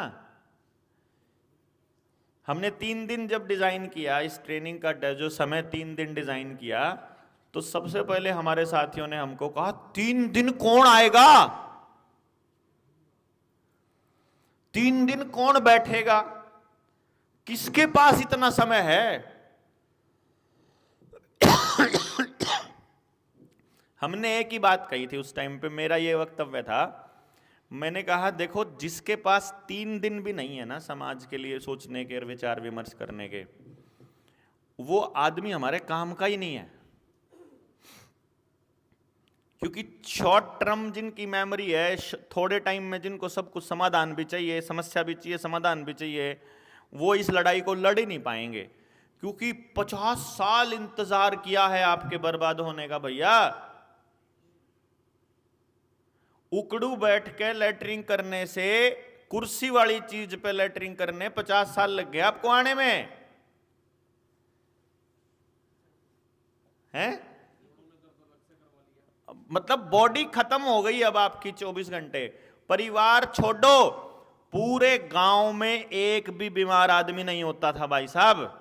उस टाइम से घर में एक भी आदमी ठीक ना हो, इस हालत तक आने में 50 साल लगे आपको। अब आपके घर में एक भी आदमी ठीक नहीं है।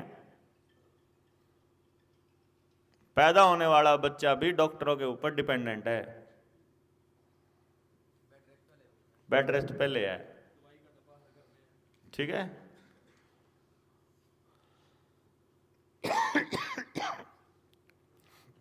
अब ये स्ट्रक्चर जो इन लोगों ने बनाया है, ये स्ट्रक्चर आपको आधे घंटे में 1 घंटे में समझ आ जाएगा क्या?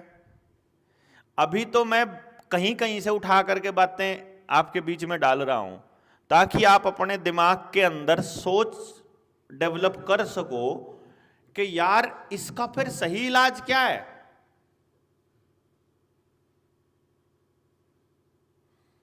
अब अगर आज आप ठीक करने चलोगे अपने पूरे परिवार के डीएनए को, डीएनए बदला जा रहा है आपका, मैं आपको बता रहा हूं डीएनए बदला जा रहा है आपका, डीएनए।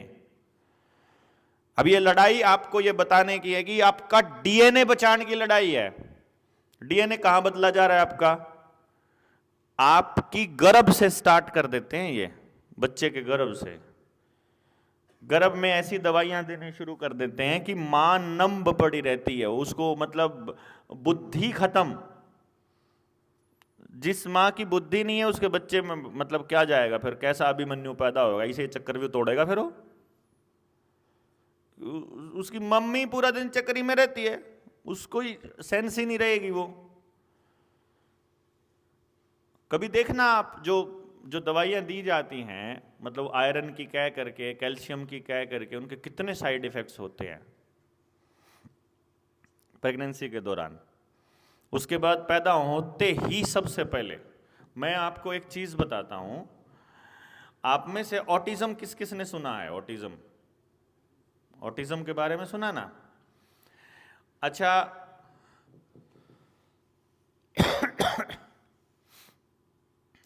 समाज में ना एक खास किस्म की प्रवृत्ति के लोग होते हैं। ये आप जब एजुकेशन वाली जब ट्रेनिंग करेंगे तो उसमें काफी सारे मटेरियल मिलेगा आपको। उसमें एक कैटेगरी आती है जहां बच्चों का जन्म ही सिस्टम की खिलाफत करने के लिए होता है। जब हम इसमें पूरी रिसर्च में जब हम जाएंगे ना तो आपको पता चलेगा कि कुछ बच्चे ऐसे समाज में पैदा किए जाते हैं जो समाज को हर 10 साल 5 साल में कुछ नया देने के लिए बने होते हैं, और वो एस्टेब्लिशमेंट की खिलाफत के लिए ही पैदा हुए होते हैं। यानी आज जो हमने नियम बनाए वो उससे लड़ेंगे ही पहले दिन से ही।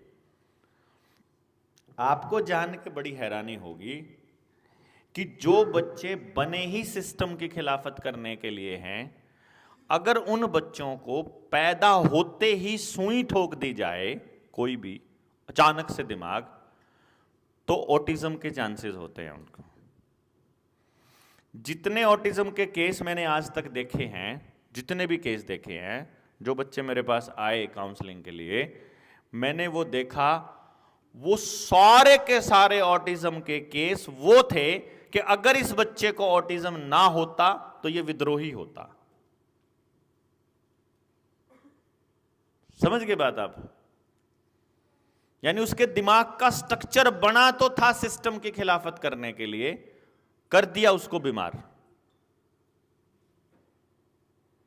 अब ये बात उन लोगों को पता थी। आपको कितना रिसर्च बताया जाता है? आपको रिसर्च कितनी बताई जाती है? एमबीबीएस करने वाले डॉक्टर तक, आप सोचो जरा, आपका बच्चा 12वीं तक पढ़ा है मेडिकल साइंस, उसको कुछ भी पता है 12वीं मेडिकल से पढ़ने वाले बच्चे को? और एमबीबीएस में क्या पढ़ाया जाता है उसको? वही सिलेबस जो WHO देता है। और WHO किसने बनाया? WHO किसने बनाया? रॉकफेलर ने। और रॉकफेलर मतलब WHO किसने बनाया? फ्लेक्सनर कमीशन की रिपोर्ट पर यूनाइटेड नेशंस ने।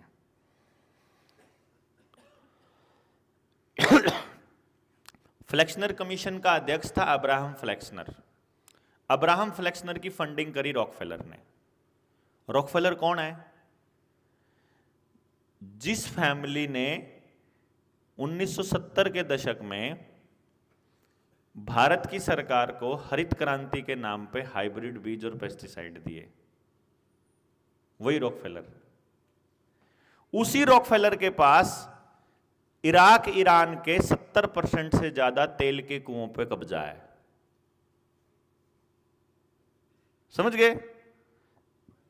अब खेल समझो। तेल के कुओं पे उसका कब्जा है। सारी दुनिया की chemical industry, paint industry, pesticide industry, बीज कंपनियां उसके पास हैं। पेट्रोलियम पदार्थों की सफाई के बाद डिस्टिलेशन बोलते हैं उसको, फ्रैक्शनल डिस्टिलेशन बोलते हैं। पेट्रोल अलग, डीजल अलग, केरोसिन ऑयल, कोल तार और वो मतलब सारा बरोजा बरूजा सब निकल के आखिर में जो बचता है उसको एपीआई बोलते हैं, एक्टिव फार्मास्यूटिकल इंग्रेडिएंट। उस एपीआई से पेस्टिसाइड और यूरिया बनता है और ड्रग्स बनती हैं, जिनको ये लोग ड्रग्स बोलते हैं। हम दवाइयां बोलते हैं, ये ड्रग्स बोलते हैं हमको। जितनी भी फार्मा इंडस्ट्रीज हैं उन सब का इंस्टीट्यूशनल इन्वेस्टर रॉकफेलर फाउंडेशन।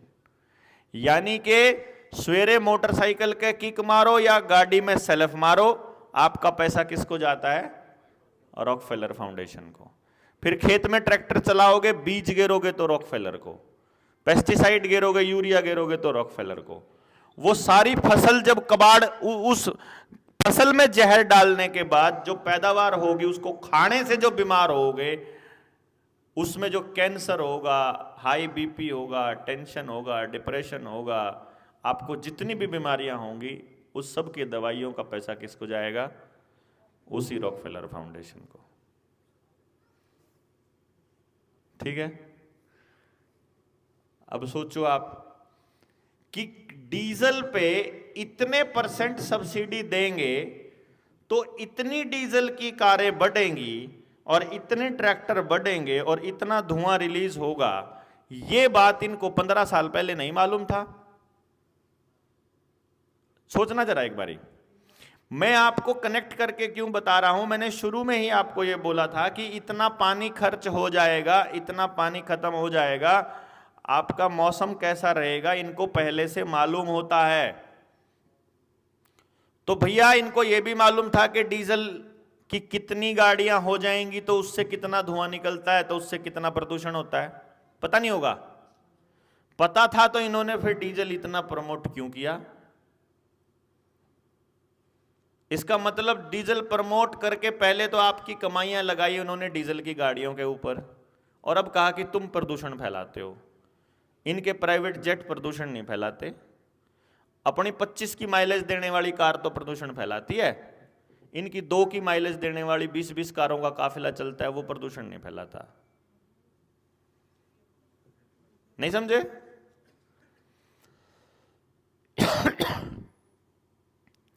एक डीजल की गाड़ी अपने 15 साल में जितना प्रदूषण नहीं फैलाती है उससे कई गुना, लगभग 10 गुना प्रदूषण फैला देती है एक इलेक्ट्रिक गाड़ी तैयार होने से पहले। समझे? इलेक्ट्रिक गाड़ी को तैयार करने के लिए जो लिथियम चाहिएगा उसके लिए जंगल काटने पड़ते हैं, फिर उसकी खदान में खोदने के लिए आपको डीजल वाली ही बड़े बड़े वो गाड़ियां खुदाई चलती है, वहां पर लाखों गैलन डीजल फूका जाता है प्रति सेकंड के हिसाब से, प्रति मिनट के हिसाब से, तब जाके खुदाइयां होती हैं। फिर बड़ी बड़ी फैक्ट्रियों के अंदर कोयला फूका जाता है, तब जाकर के उनकी रिफाइनिंग होती है, और एक एक पार्ट इसी तरीके से बनाया जाता है। पता होगा ना ये सारी बातें? तो ये हमें नहीं पता, और हमको ये सिखाया, हमको ये बताया गया कि इलेक्ट्रिक गाड़ियां से प्रदूषण नहीं फैलता है। इलेक्ट्रिक गाड़ी अपनी खर्चे का, अपनी उम्र का 10 गुना पहले ही फैला चुकी। अब वो आई है, और इलेक्ट्रिक वेस्ट दुनिया का सबसे भयानक वेस्ट है। चाहे ये सोलर प्लेट है, चाहे इलेक्ट्रिक गाड़ियों का बैटरी वाला जो खेल है, आपके जो टायर सड़ते हैं अमेरिका से जहाजों में भर करके, इंग्लैंड से, जापान से, चाइना से भर करके सारे जहाज के जहाज ला करके यहां समंदर किनारे हमारे समंदरों में उनको जलाया जाता है। सारी दुनिया के टायर जितने भी वेस्टेज है वो हमारे यहां आके जलाए जाते हैं, क्योंकि हमको वो थर्ड वर्ल्ड कहते हैं। वो कहते हैं इन लोगों में इतनी भी अक्ल नहीं है कि ये अपने स्वास्थ्य के प्रति जागरूक रहें और अपने बच्चों के लिए कुछ आगे का सोच सकते हो। तो वो हमारे को मालूम ही नहीं है कि हमारे यहां आसपास ला करके वो जलाया जाता है। समझे?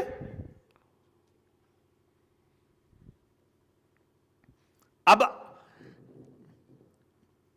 एक रास्ता यह है कि आप अपने जीवन की सारी कमाई इनको दे। अब हम सारे लोग हैं, एक रास्ता तो यह है, ये जो कमा रहे हैं ये रॉकफेलर को देते रहें, ये भी ये भी ये भी ये भी, आप सारे के सारे पूरा दिन अपना कमाई करें और उनकी झोली में डालते रहें, है ना। बाइक चलाएं तो भी, स्कूटर चलाएं तो भी, कपड़े पहने तो भी, दवाई खाएं तो भी, खेत में काम करें तो, यही ना। ये तो ये रास्ता है। एक दूसरा रास्ता यह है कि हम एक ऐसी व्यवस्था बनाएं जिसमें मैं काम करूं तो मेरे भाई का फायदा हो, इसका ये काम करे तो इनका फायदा हो, ये काम करे तो इनका फायदा हो, और हम म्यूचुअल एक दूसरे के लिए काम करें। ज्यादा बेटर कौन सा है भाई? है ज्यादा बेटर कौन सा है? दूसरे वाला बेटर है। एक रास्ता तो यह है कि हम भारी भरकम पुल बना लेंगे, मेट्रो चलाएंगे।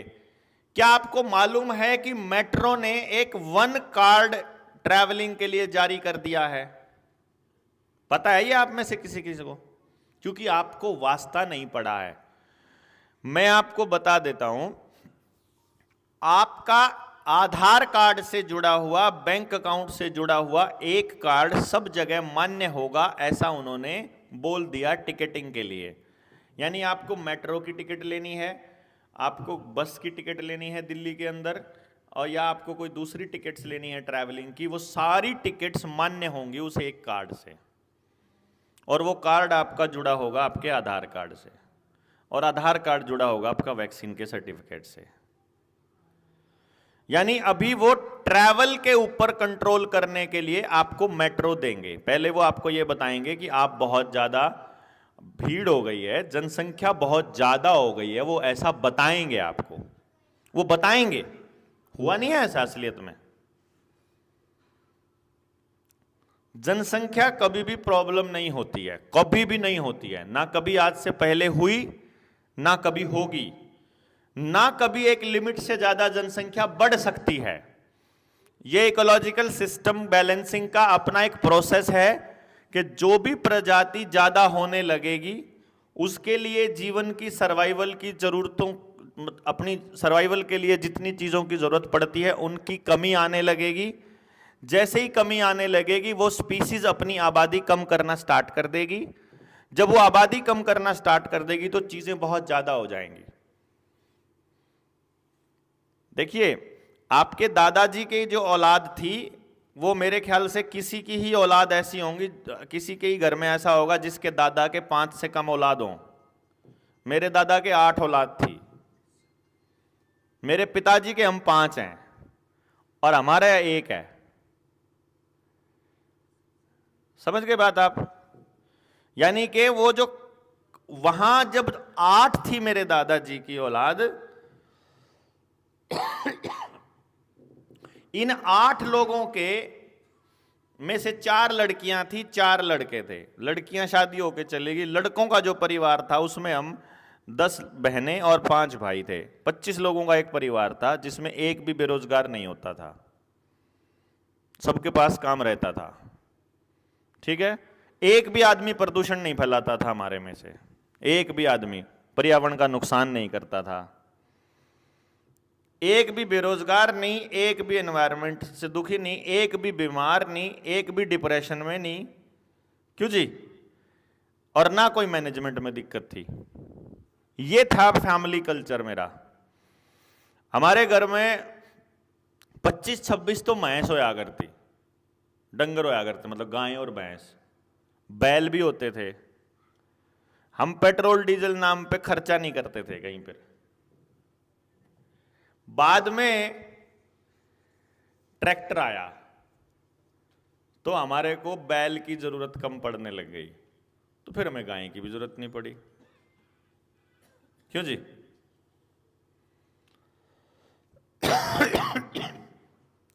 फिर हमारा जंगल काट दिया गया,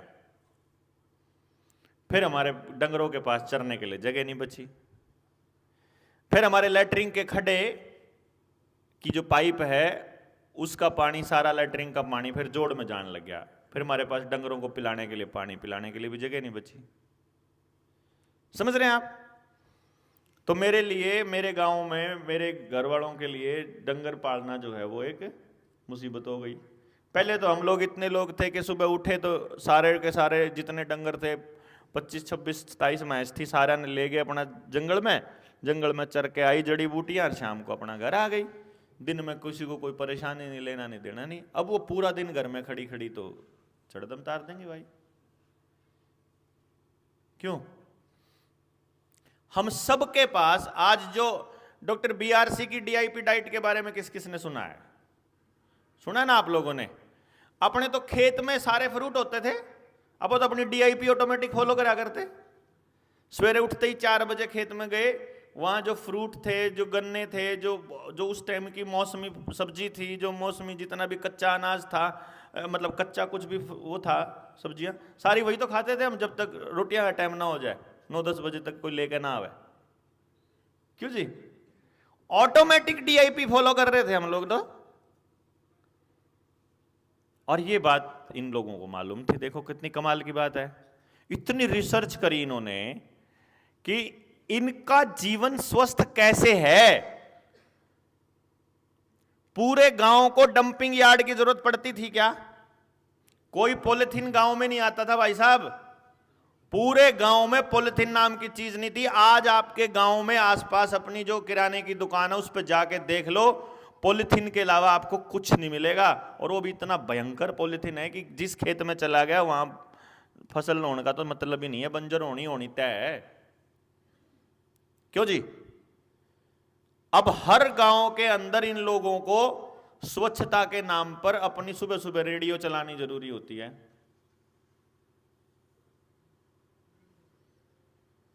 ये अपने एडवर्टाइजमेंट के लिए चला रखा है इन्होंने। ये हमको सिखाएंगे स्वच्छता, जिसके घर में वेस्टेज जीरो होता था, जीरो वेस्टेज भाई साहब। हम लोग जीरो वेस्ट के लोग थे।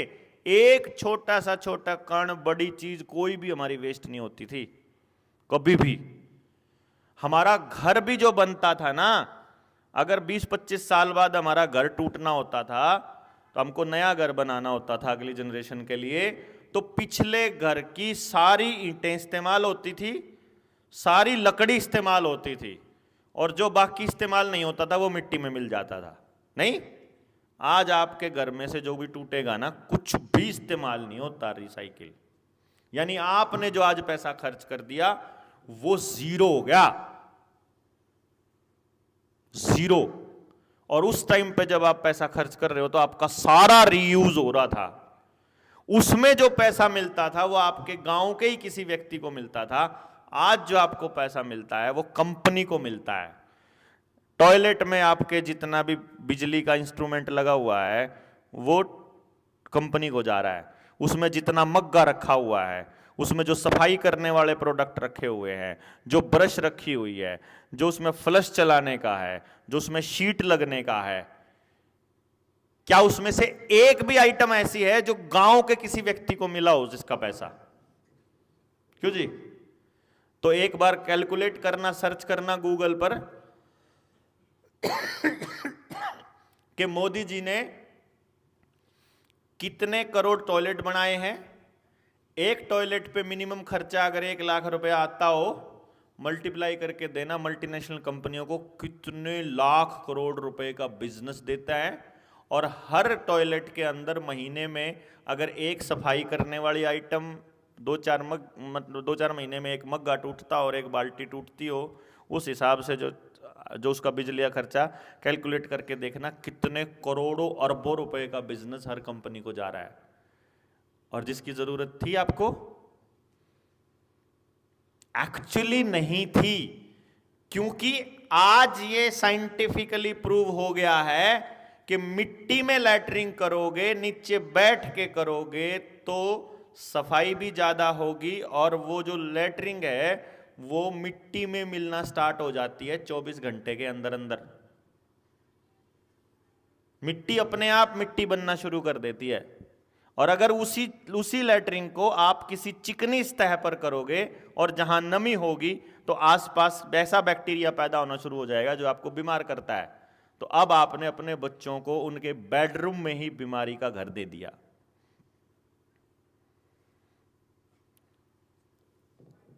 आपको ये कहेंगे कि खान पान का असर है।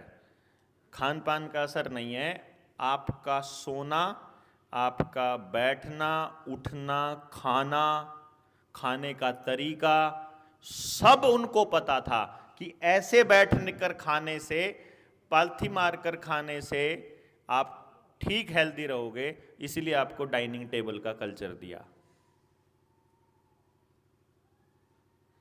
आप लेट नाइट तक जागोगे तो बीमार रहोगे, इसीलिए चित्रहार 8:30 बजे आएगा। चित्रहार आना शुरू हुआ था ना सबसे पहले तो टेलीविजन पे 8:30 बजे आना शुरू हुआ। चित्रहार का टाइम खत्म हो जाए तो फिल्म का टाइम शुरू होएगा। 8:30 से 9 तक चित्रहार आएगा, फिर 9 से 9:30 का टाइम गैप मिलेगा, 9:30 बजे चालू होगा, 3 घंटे से कम की कोई फिल्म नहीं होएगी।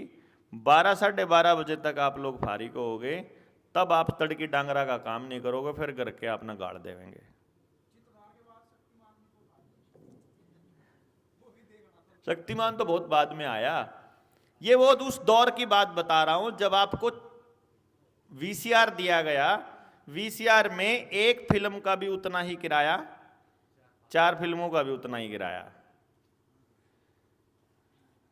ठीक है ना? पैसे पूरे करने के लिए फिर आप 4 लोगे, फिर आप रात को 8 बजे से लेके सुबह तक बैठोगे। और डॉक्टरी पेशे से बिलोंग करने वाले कितने लोग हैं यहां पर? डॉक्टर पूनम को तो मैं जानता हूं, आप जानते हैं।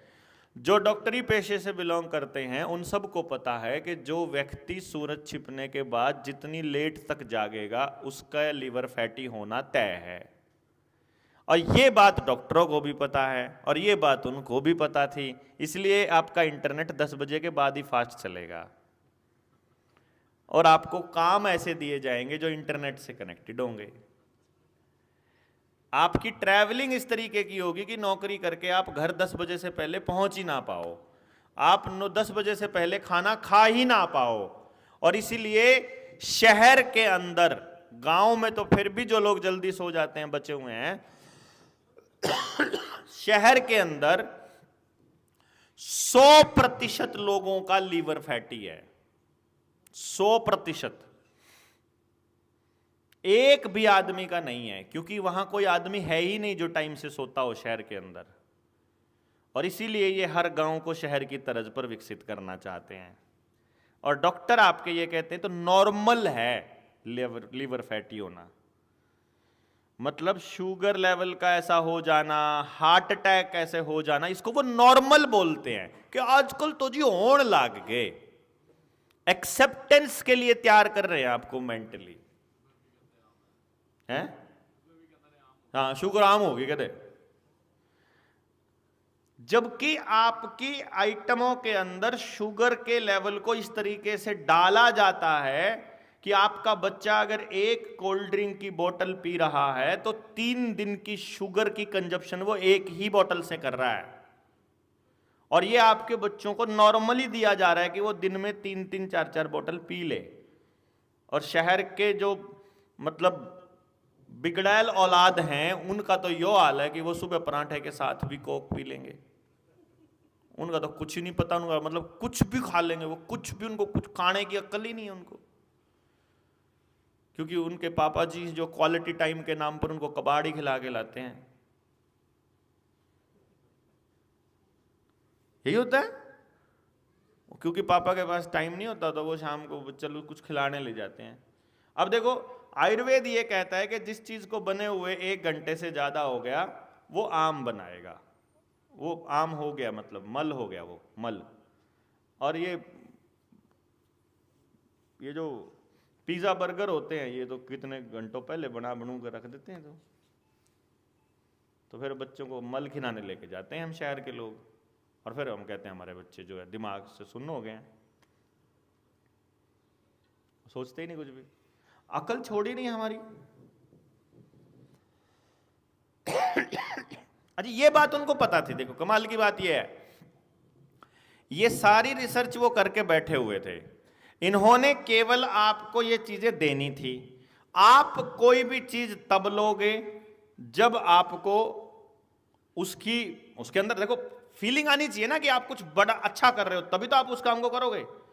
तो इसीलिए फिर ये एडवर्टाइजमेंट करते हैं बड़े बड़े अभिनेताओं से, फिर ये बताएंगे आपके बच्चे को कि डर के आगे जीत है। वो हाथ भी नहीं लगाते भाई साहब। अगर आप चले जाओ ना, आप इनके बारे में पूछो, अगर आप इनका हिस्ट्री पता करो, कोई भी अभिनेता कोल्ड ड्रिंक जैसे जहर को हाथ भी नहीं लगाता। मतलब चॉकलेट है ना, चॉकलेट ऐसे खा के जब वो दिखाते हैं ना, खा के फिर वो सीन खत्म हो जाता है, जब भी थूक देते हैं उल्टा। मतलब अंदर नहीं जाने देते वो लोग। एक भी आदमी नहीं खाता, एक भी हीरो और ये एक्टर्स, मतलब एक्टर एक्ट्रेस कोई भी नहीं खाता ये। लेकिन हमारे बच्चों को बता रहे हैं कि ये खाओ, खूब खाओ। ना ये अपने बच्चों को खिलाते। हमारे बच्चों को 3 पत्ती खेलना सिखाएंगे, ड्रीम 11 जुआ खेलो, ठीक है ना, पान मसाला खाओ, विमन पान मसाला खाओ।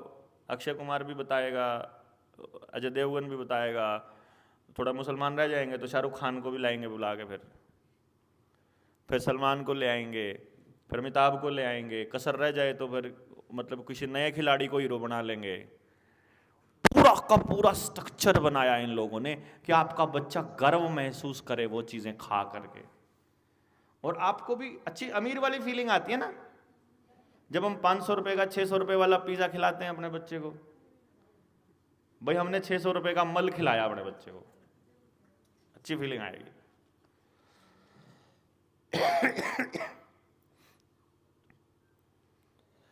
अब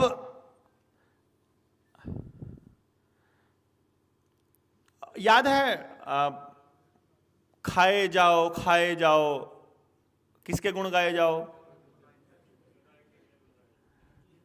प्रेशर कुकर के गुण गाए जाओ। पता नहीं कौन सा प्रेशर कुकर था, मतलब वो उसके गुण गाई जाओ। देसी घी से जो है आपको, देखो कितनी कमाल की बात थी। इन्होंने क्या किया, गेम प्लान को समझना बड़ा जरूरी है। देखो आप तक इंफॉर्मेशन जाएगी आधी, आप उसको मानोगे पूरी और अपने आप को मानोगे इंटेलिजेंट। ये उनका थ्योरी है। इन्होंने संकर गाय के दूध के ऊपर एक्सपेरिमेंट किया। सुअर बोलते हैं उसको हम लोग, तो गाय तो वो होती भी नहीं, ये लोग उसको गाय बोलते हैं। पहले इन्होंने ये बताया कि हाइब्रिड गाय जो है वो अच्छी होती है। हाइब्रिड गाय इसमें ना कि भाई फुर्ती तो गाय जितनी है और दूध भैंस की तरह ज्यादा देती है, ऐसा हमें बताया गया। तो हमने उसको ठीक मान लिया। फिर उसको एंडोसल्फान जैसे केमिकल्स खिलाए गए, ठीक है। उसको फिर वो इंजेक्शंस लगा करके दूध निकाला। वो दूध, वो जो जहर है वो गाय के दूध में आया। वो फिर गर्भवती माँ ने या फिर दूध पिलाने वाली माँ ने, स्तनपान खिलाने वाली माँ ने भी पिया वो दूध, वो माँ के दूध में भी आ गया। तो उन्होंने फिर क्या कहा कि गाय के दूध पीने वाली माँओं के स्तन में दूध जहर मिला, एंडोसल्फान मिला। रिसर्च आई थी। तो अब अल्टीमेटली किसको क्रिटिसाइज किया? गाय को क्रिटिसाइज किया। तो लोग अब किसको रखना बंद कर देंगे? गाय को। एक्सपेरिमेंट किया संकर गाय पे, हाइब्रिड गाय पे। नतीजे दिए उस गाय के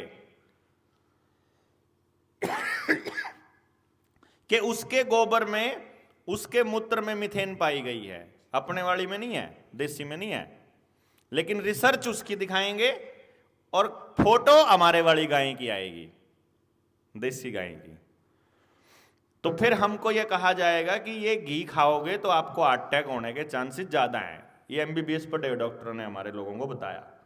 फिर क्या कहना चाहिए, रिफाइंड वाले हलवा खाना शुरू कर दिया, फिर दिशोरी घी वाला हलवा खाया था नहीं, डालडा वाले हलवे खूब खाए, और फिर हार्ट बैठने स्टार्ट हुए लोगों के।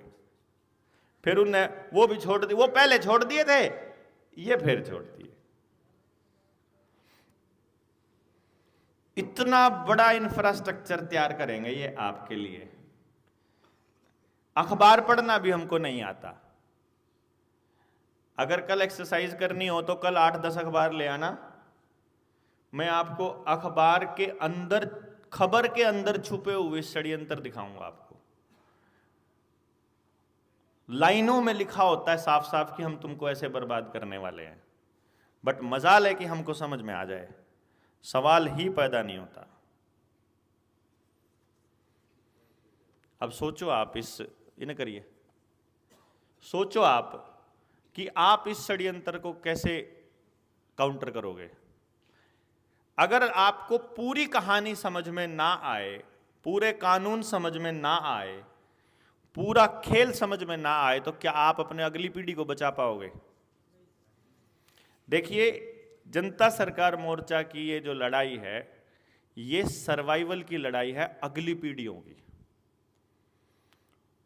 जब मैं किसी मोटरसाइकिल, समर्सिबल से मोटरसाइकिल धोते हुए किसी बच्चे को बोलता हूं कि बेटा इतना पानी वेस्ट नहीं करना चाहिए, तो उसकी जबान से निकलता है कि जब तक है तब तक तो यूज कर लें।